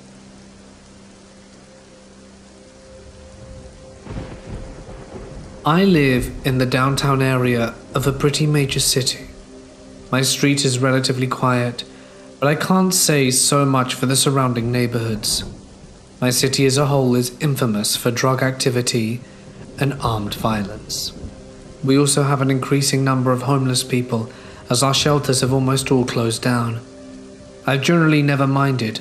Stuff happens, and I didn't grow up in the best of circumstances either. I would never stereotype anyone based on their housing status, and I was even involved with a homeless outreach program at the time. I left and never went back after this, and I've been hesitant to help anyone since. It's 10 or so at night, and I'm heading to my partner's parents' house, about 30 minutes away from my own. I get about 2 blocks away before remembering I need gas. I'm not too fond of the idea of stopping at a gas station near my apartment at the time, because it was quite late, but I wasn't going to make it all the way out into the suburbs without it. So I pull into one of the not-so-great parts of the neighborhood, but it was brightly lit and there were a lot of people walking by, so I try not to think too much of it. I get my gas and go to grab a few snacks. When I come back out, a tall man in a dark coat and a brown beanie started casually chatting to me. I couldn't tell if he was 25 or 40. His voice was so low I could barely make out what he was saying. Something about being a music producer and working on a new project. He seemed friendly enough, while maybe a little erratic, so I let him ramble for a few minutes before politely telling him I needed to get going. He tells me his name is Mac. I unlock my door and get in, and this guy gets in the passenger seat with me. At this point, he is no longer a friendly, chatty stranger. I'm terrified. His demeanor hasn't changed though, and he's acting like it's the most normal thing in the world. While I've had more than my fair share of encounters with creeps, nothing like this has ever happened to me. I don't scream, I don't tell him to piss off. I sit there in fear of what he's gonna do if I resist it. I need money for my son, he says. He's in the hospital with a gunshot wound. His mom's waiting for me. I know this story is a complete and utter farce, but I just want him out my car. I give him what little I have in my wallet and tell him I need him to get going. Can you drive me to my friend's house? It's right up the road. What? Isn't he supposed to be going to the hospital for his son? I try to decline as politely as possible and tell him my boyfriend is waiting for me, and this opens the floodgates to a bunch of personal questions about my life, what my boyfriend and I are going to do when I get there, and extremely gross, unsolicited comments about my body. I've tried to block out his exact words, but it was incredibly vile, and at this point I'm sure that this is the end. I'm trapped in my own car. The gas station parking lot is empty, and I can't call the police, and even if I could, would it be a bad idea? I wish I could tell you I had some genius idea that helped me to get out of this, but I didn't. I'm panicked and frozen, and finally agree to take him to where he supposedly wanted to go. He has me drive around this neighborhood, winding through dark side streets with a lot of seemingly abandoned houses for what seems like forever. He finally had me stop in a parking lot of a beauty salon where his friend supposedly works, and is going to get a ride with her to the hospital. The parking lot is on a very busy street and brightly lit. If he were going to end me, he picked a terrible place to do it. He was all over the place and speaking rapidly. Little details of his story kept changing consistently, as he's clearly high as a kite and probably mentally unstable too. All the while he continues to act like we were lifelong friends, and nothing about this entire situation was remotely terrifying. He keeps telling me he would give anything to trade places with my boyfriend. Ugh, gross. And I gently keep reminding him I need to be leaving, and he keeps telling me to stay because this friend will give me money and pay me back for helping his son out. I wonder why she couldn't just given him the money directly if that were the case. I ask him what's taking his friend so long, and he says he doesn't know, and asks if he can use my phone to call. I say no. Maybe this was all an elaborate ploy to steal my phone and take off. I'm still thinking he could end me though, so I reluctantly hand the phone over, although I should have dialed the number for him, and he's taking a long time to dial while I'm looking away. And then all of a sudden, he's looking up, and then before I know it, he's looking up the adult section of the internet, and has taken out his member there and then. I wish I had a way to prove this, and I know it sounds ridiculous, but it's true. At this point, the image is burned into my mind. Should have seen that one coming, I guess. I lose my cool and tell him to get out and that I'm done. What do you think he does? He starts crying, wailing about how hot I am, and he hates to think about me with another man, and how I turned him on so much. I'm staring at him in disbelief like, okay, but you need to get out now. He straightens up with a big smile on his face and goes, I'm just messing with you. I wouldn't cry like that. Are you sure you don't want to take me to a completely different location? Yes, I'm sure. I told him my boyfriend was probably worried about me, as I'd had to have been there an hour ago at this point, and somehow that got his attention, and he left. I drove to my partner's house shaking. He and I had just started dating at this point, and I didn't want him to think I was stupid or something, so I nonchalantly told him I was dealing with a creep at the gas station, and it took me a little while. Much later, I told him the real story, and he was appropriately horrified. I wish I could say it stopped there, but I started getting calls from all kinds of local numbers for the next few weeks. Only one voicemail was left, and it was just a lot of breathing and very faint words I couldn't make out. I'm creeped out by this, but tried to dismiss it as paranoia. One time, I actually answered, Hey, it's Mac. I have your money. I felt like I needed to throw up. I don't need it, leave me alone. I hang up as he starts rambling about how beautiful I am, and all this other stuff, how he can't wait to see me again. I block every strange number that's been calling me, and the calls stop. I can't imagine how he got it. My only thoughts was that when he opened my phone to call his friend, he looked at my contacts where my own number was displayed at the top. You may never wonder why I never called the cops. My city is extremely well known for its police using excessive force, especially in the downtown area. People regularly lose their lives by the police here, and I've personally witnessed someone being beaten up by the cops for quite minor infractions. I'm not intending to make this any kind of political statement or expressing my opinions here, but I genuinely felt like I would have been putting myself in further danger by calling the cops even after this were over. Best case scenario, nothing would have been done, and I would have been chewed out by the cops for being stupid enough to let this man in my car. Worst case, something terrible happens to the guy, and I have to live with that for the rest of my life. I've regretted that since though, because a friend of mine later had an encounter with him as well, on a complete opposite side of the city, and gave her the same story about his son in hospital. She ended up driving him around aimlessly for an hour before screaming at him to get the hell out.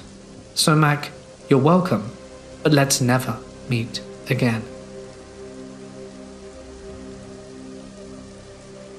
Back in high school, around the end of my junior year, it became popular to go on these adventurous endeavors to haunted places.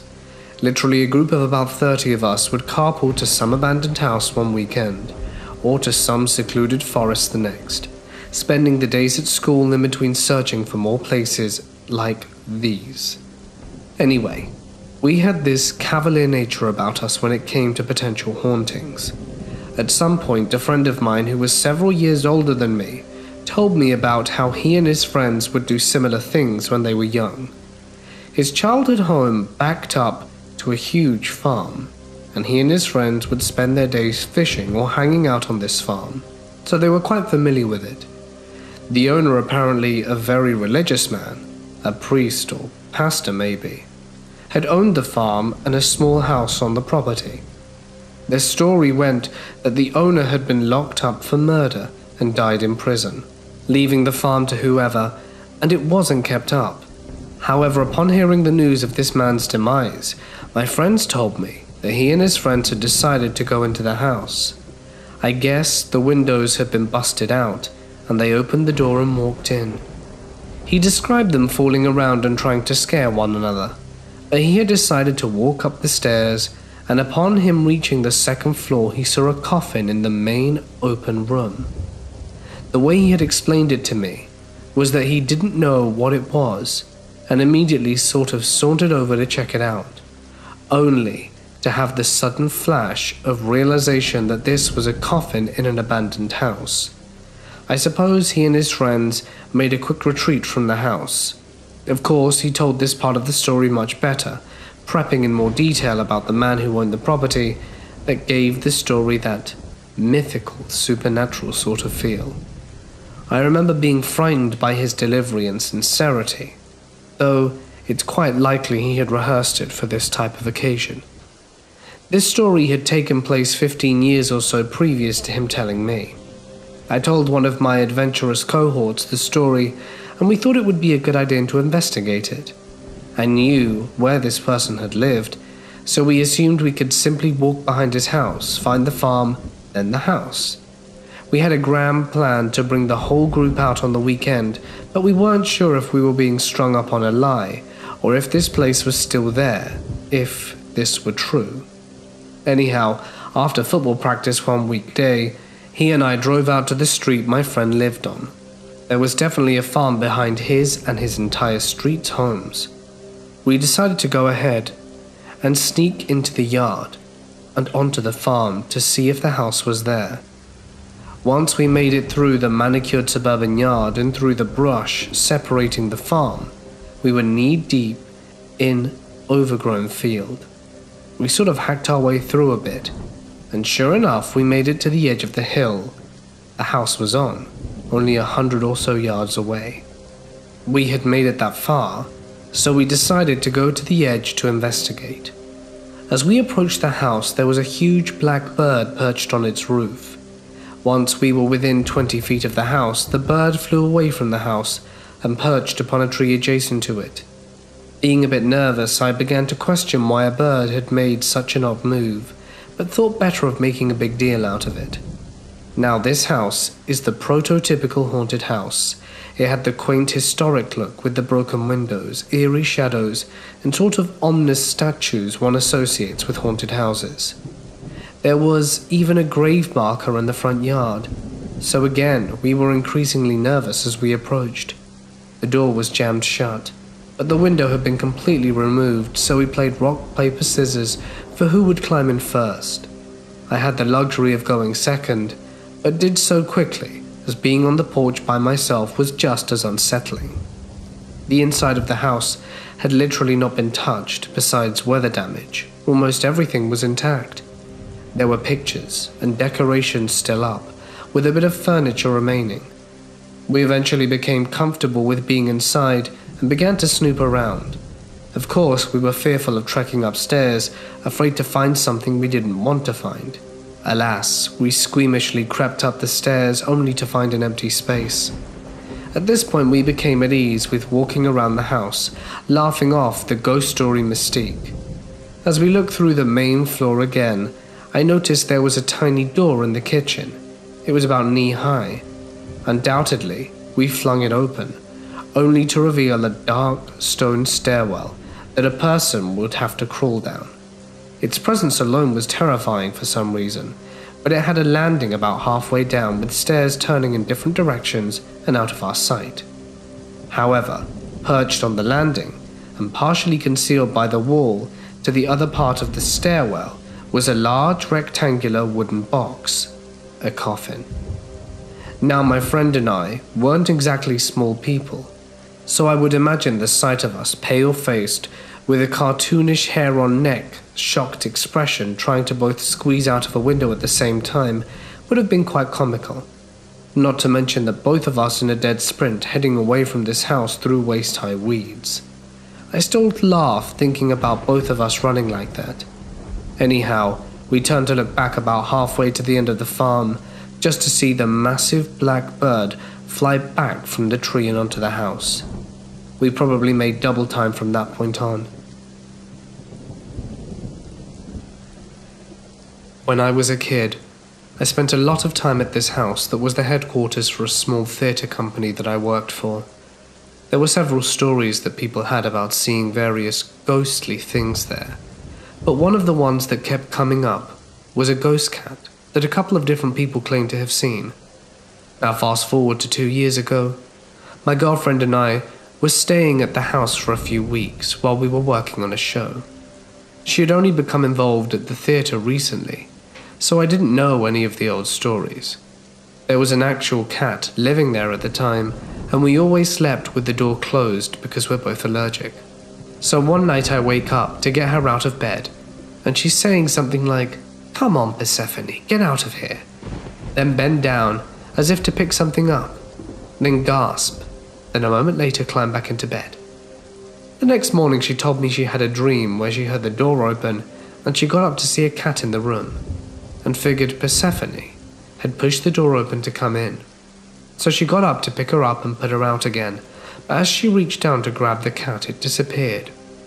Since that's not what's supposed to happen, she figured it was still a dream.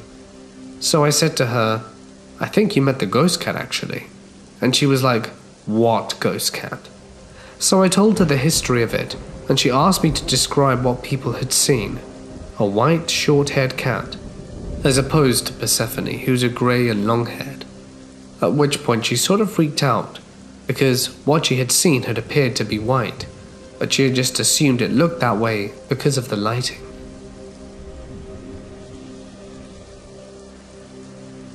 A few years ago I worked with a real estate company as an inspector, which basically just meant I briskly walked in and around properties, snapping photos and checking that everything was okay. Unfortunately for me, I worked specifically with foreclosures, which meant I had to go into all the nasty houses that were messed up, spider-infested, broken into, or even recently abandoned and filled with people's stuff and dead rats. On any given day, I could drive as far as 2 hours away from my city to the houses. One day, I went to the country, in my neighboring state, Alabama. It was literally farmland, and I only had enough cell phone service to send a message. I went there for one house and absolutely hated it. It was a very old ranch-style house with a porch wrapping halfway around it and was probably built in the early 1900s. It had 3 or 4 doors leading inside, although I could barely see them when I went in this day because whoever was in charge of keeping the plants in front of the house had abandoned this post for several weeks. The plants had grown so tall that you could barely see or even get onto the porch, and there were various wasps and bees all around. When I arrived, I groaned about the sight. I seriously should have gotten hazard pay for this sort of thing. I had already gotten stung by a wasp at a previous house a few weeks ago, and was not looking forward to unleashing a full can of spray onto this situation once again just to get inside. This house had no working locks on the doors, so all we had was a padlock on one door, and I had to retrieve the keys from a lockbox that was yet on another door. I dug my way towards the lockbox while avoiding the wasps that made their home in the rotting porch roof, sweating and anxious. Once I retrieved the key, I went back to the door with the padlock, and after about 5 times running back and forth, trying to avoid the wasps, I finally made it inside. I felt relief, but not too much. There were still random wasps inside because the doors weren't secure enough to keep them out. Most of the walls around me exposed their insulation, and there were dead flies everywhere. I snapped a series of photos and moved on to the kitchen and nearby bathroom. I tried to walk as quickly as I possibly could because I hated being inside there, but I was also concerned about not running through webs or coming upon any dead things, so I didn't go too fast. I snapped photos of appliances, disgusting floors, and views of the entire room, then moved on. About 2 or more rooms in, I made it to the door of the second to last room.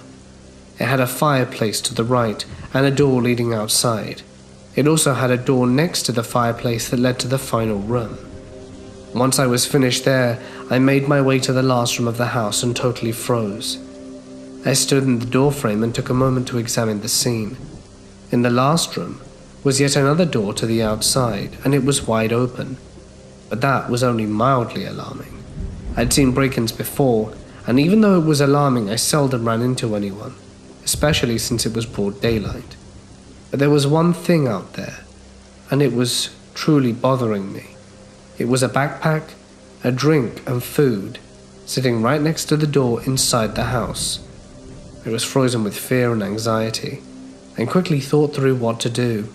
I turned to my right, where I knew a closet was, a closet that held stairs to an attic.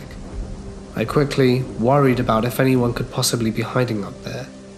I wasn't entirely quiet this whole time, so I wasn't confident they'd be aware of my presence.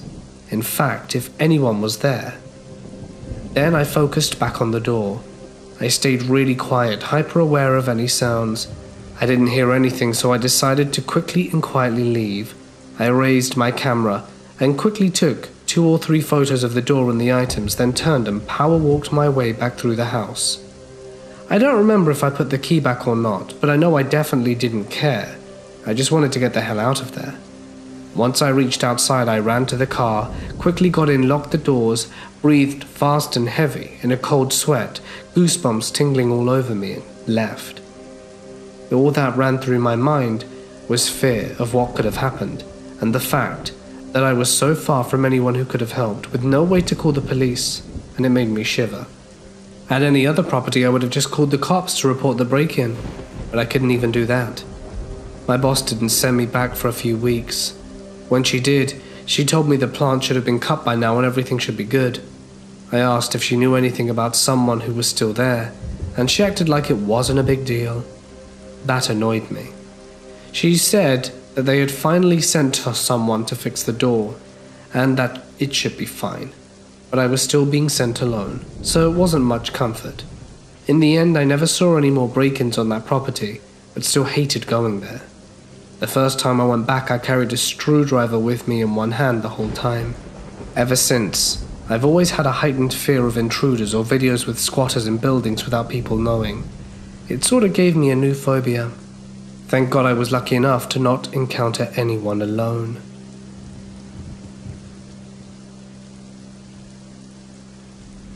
My family has owned property on the edge of the southeastern part of the Tamarack Wildlife Refuge, dating back to at least when my great-great-grandparents were around.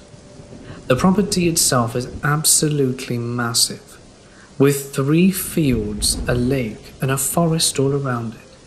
In my opinion, it's a very unnerving place if you aren't able to force yourself to keep calm. Almost everyone who has lived out there swears they've seen something or another happen to them at some point. Between 2001 to 2004, somewhere between late spring/early summer, when I was between 6 to 8, my dad and I had stayed at one of my cousin's homes, out there for the night. My cousin had gotten up early to go fishing and my dad had went to town for breakfast. He had asked if I wanted to go, but I said no, as I wanted to play video games. After what felt like forever, I was starting to get anxious and began wondering where everyone was, as there were 6 different houses out there at the time, and I hadn't seen anyone walk up or down the driveway all day.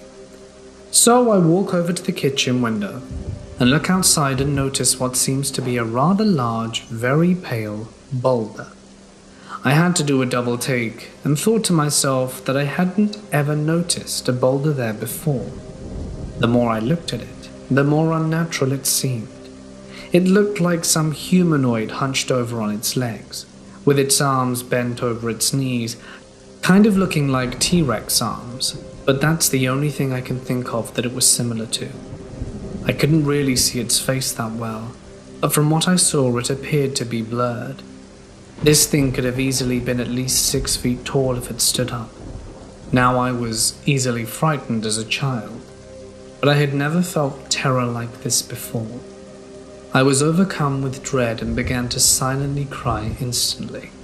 I crouched down under the windowsill, pressing myself as far against the wall as I could, scared out my mind, hoping my dad or cousin would come back. After what felt like forever, I heard a car driving up the driveway and looked. My dad had returned. I bolted outside nearly in hysterics, telling him what I had seen. I pointed to where it was, but nothing was there. One of my cousins, different from the previously mentioned one, lived further down the driveway, was walking with her boyfriend while it was dark. She had decided to play a prank on him as he was easily startled, and ran further down the driveway into the woods to jump out at him. She sees him turn on his flashlight in the distance, and he starts to call her name out. She gets a little closer to observe him, and sees him start to walk into another part of the woods. "What the hell are you doing?" she asks. He turns around and was terrified and told her they need to leave now. She wanted to go see what he saw, but he insisted they go back to her house. Once there, He told her that he saw a pale creature with her face beckoning him into the woods. Present day. Earlier this week, the cousin I had mentioned in the previous paragraph went out to the driveway. She had moved in the 2-year gap with someone who was more sensitive to feeling an area, if that makes any sense. But they went out there and drove up and down the driveway, stopping at various spots, never getting out the car. They had stopped outside the house, and her friend began tensing up. Without prior knowledge of what I had seen before, she began to describe the same creature to my cousin. Naturally, they got the hell out of there for the night. They went back a day or so later, and it was just tense out there. They parked in front of my cousin's old house, and that's when it hit the fan. There was nothing but a feeling of malice coming from the woods to the left of them, and they both saw something big next to the car peering in. They don't know if they just psyched themselves out or what, but they left again. My cousin then told me about their experience, and me being driven to figure out what the hell this thing is that we've seen, asked to go back out there with them. So last night, my younger sister and I met up with them, and we all drove out there. My cousin and sister were kind of tense and apprehensive about going out there, as my sister has never felt comfortable there at all.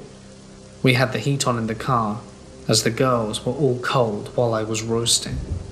We get out there, and my cousin's friend and my sister both said that it felt very calm and still.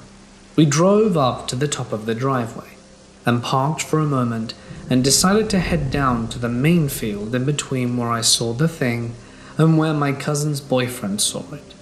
We parked there, and after a moment everything got incredibly tense. The friend and my sister were both staring towards the house where my experience was, while my cousin and I were both staring straight ahead at the driveway, as we both thought we saw something slightly move. We sat there for a good 15 minutes before all of a sudden deciding that we need to leave that instant. I was very calm the whole trip, but after we left the field, I was suddenly freezing. The friend was kind of freaking out about something watching us and following us to the forest on the side. Once we got back on the main road, I felt a little sick, but only briefly. Then I wasn't freezing any longer. We have no plans to return to the property after dusk, at least not to investigate what exactly happened. But the events have us all confused. Any insight would be greatly appreciated.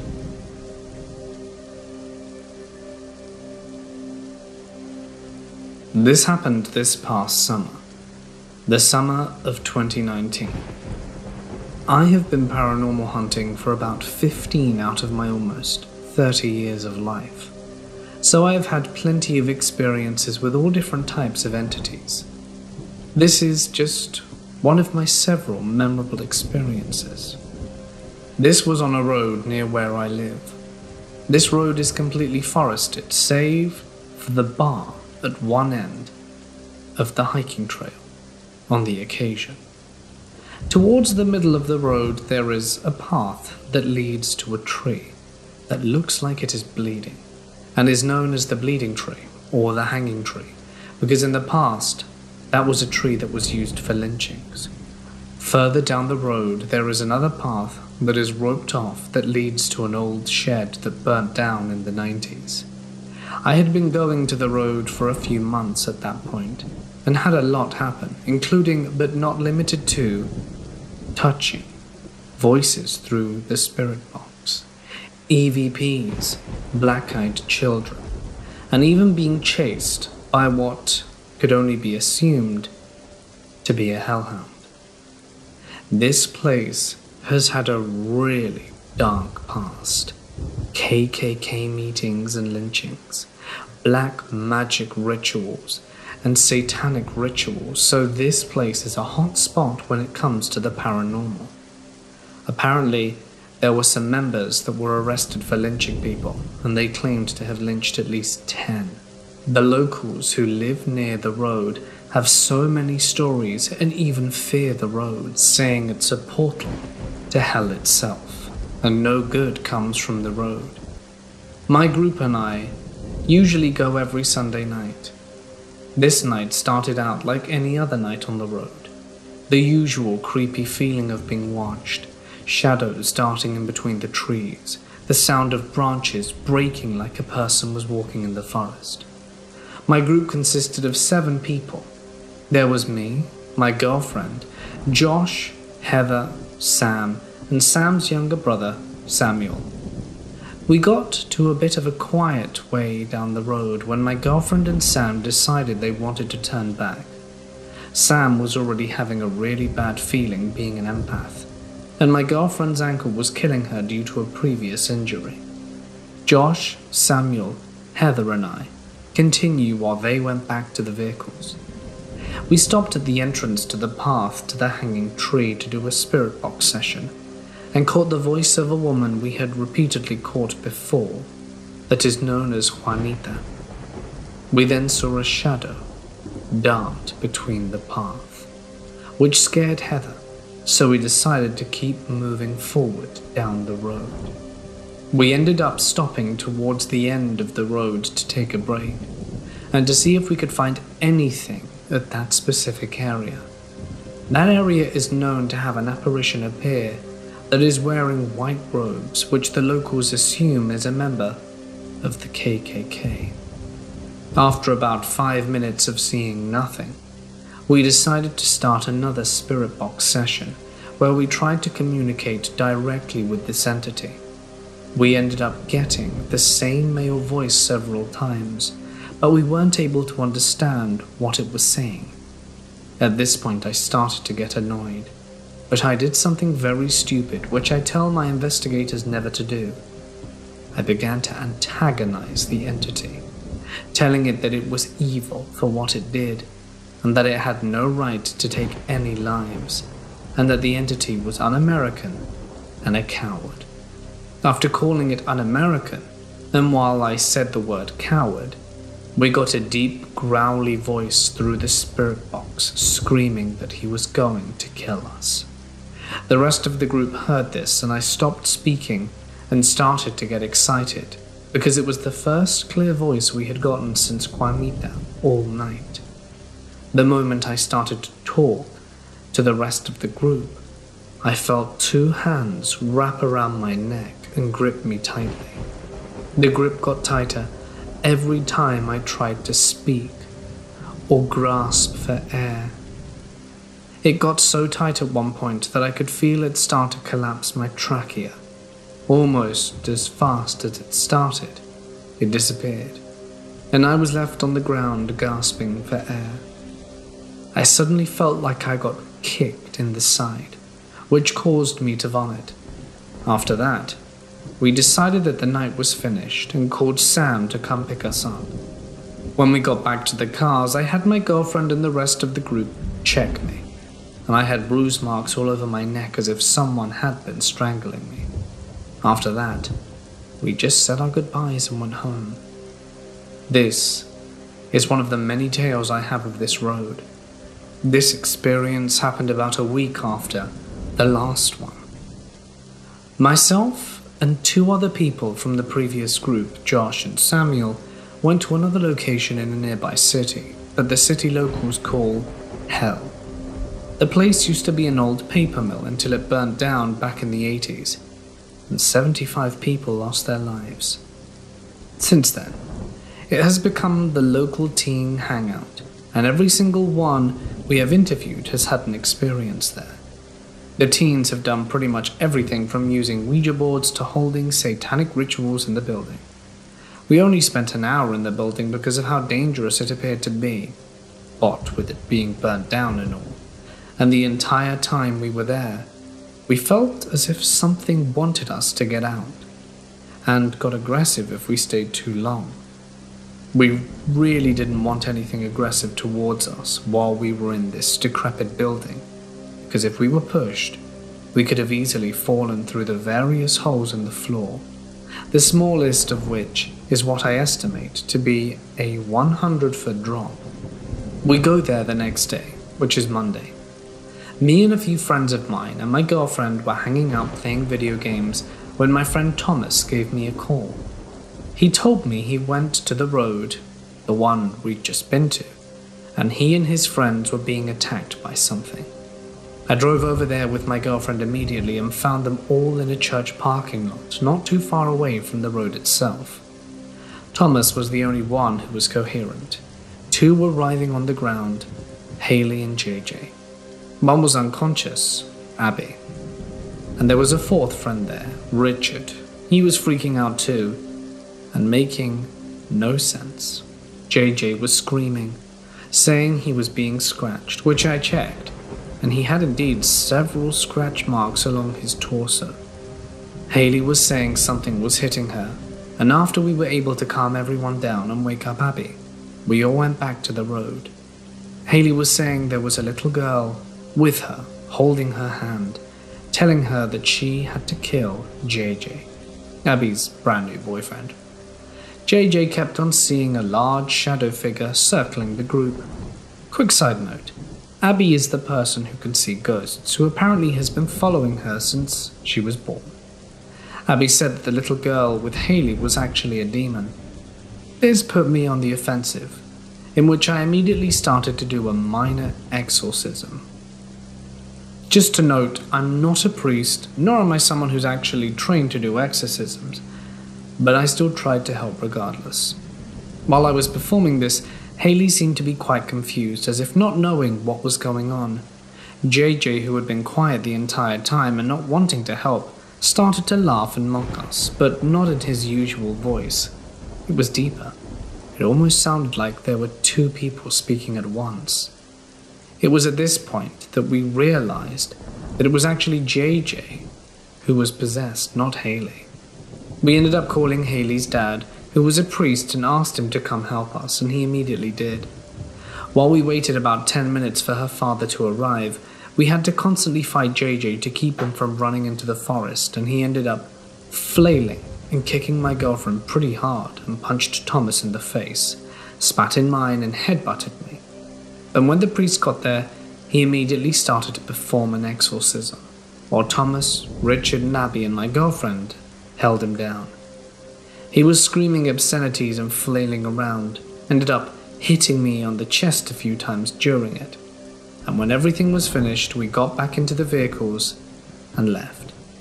While resting, I ended up talking to JJ and finding out he had went to hell, the same hell from the forest, literally just hours before I had gotten there the previous day. I gave him some advice to go to church often to keep himself safe, and to make sure he was safe and that everything was gone. I gave him my number in case anything else happens, and told him he needed to stay away from places like hell and this road due to his private past. After that, we all went our separate ways.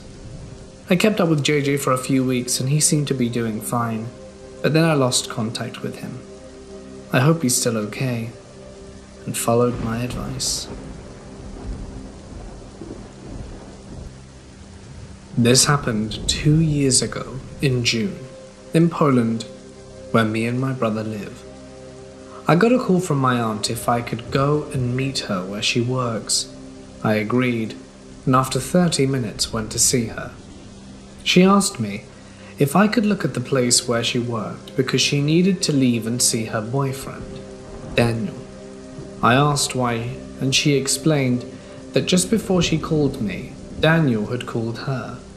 He and 2 of his friends, Francis and John, were at a road trip not too far from where we live. They decided that they want to do a short trip and shoot some wind cheater guns for fun. They decided to drive to a point on the hill where a small old bunker is. The bunker is so small that only 2 people can enter, and it's only one room with windows fronting every direction. It's there because of the World War, and we live on the border of Germany. My aunt said that for now that's all she knows, and she needs to go to them because somehow they can't leave, and that they were scared to their cause. I stayed at her place of work, which is a cigarette shop, and waited for her to return. They got back 10 minutes later, and as I said before, they were closer to our location. When they left the car, my aunt's boyfriend sat in the front of the shop with his friends, and they were pale from fear. And when I say pale, I mean their faces were basically white, and they weren't saying a word. I waited patiently for them to tell me what had happened. When they arrived at the spot, nothing was wrong. They went out of the car and started to prepare the air guns. They went onto the roof of the bunker, which was around 1.5 meters high, and started to shoot for fun. They were shooting the rocks, not people, because there was no one around. And as they'd finished, they started going down from the bunker. And it was in that moment that they noticed something very strange. Their car was standing there in plain sight around 10 meters from where they were shooting from. At first glance, nothing had changed. But then one of them noticed that there were bricks piled up from the ground up to the chassis of the car around every single wheel. It was like they had drove straight into the middle of some kind of wall. But let's not forget that it was an area close to an old bunker with an old dirt road, and there was 0% of possibility that they had not noticed it after leaving the car. All three of them had ran straight into the car and locked themselves in. Daniel was the one who was driving that day, and he started the car normally, but the vehicle just wouldn't move. Like these little walls around the wheel were strong enough to prevent them from driving away. They all started panicking at that point. John ran out the car and started kicking the bricks to set the car free. At some point he was certain that it was enough and that the walls were destroyed to the point that maybe they could leave now. He entered the car. Daniel tried again, but now the car wouldn't even start. The third guy called a friend from a city near to their location and asked if they could tow their car. He agreed, but after 10 to 15 minutes called them back. He was standing on the road down the hill and was seeing them. He called to ask for directions because somehow he couldn't find the way that led up to the hill. At some point he started screaming that something out in the woods was near them and was running straight for the car. Francis said that the guy was screaming like he was scared for his life. The only problem was that they were not seeing anything running at them. Nothing had left the woods, which they were all seeing from close up. At this point, they were all screaming and it was very hectic. The funny thing is that the guy who was supposed to be helping them just hung up and left them there. After a few minutes of straight-up panic, they managed to stay quiet for a moment, just to try and hear if anything is walking nearby. And after a few seconds of silence, something knocked on the window of the car. The knock sounded like it was made by something metallic and large. It was the window on the right side of the car facing the forest. It was at that point Daniel called my aunt, and then she called me and went to get them. Daniel was really scared while telling us what had happened. But it wasn't the strangest thing. The weirdest thing is that his two buddies were silent and hadn't spoken a word since they'd arrived at my aunt's job. She told me a few weeks later that they were pretty strange after the incident. No one is talking about that day anymore. So I'm still curious about what actually happened there. To my knowledge, the bricks are still there.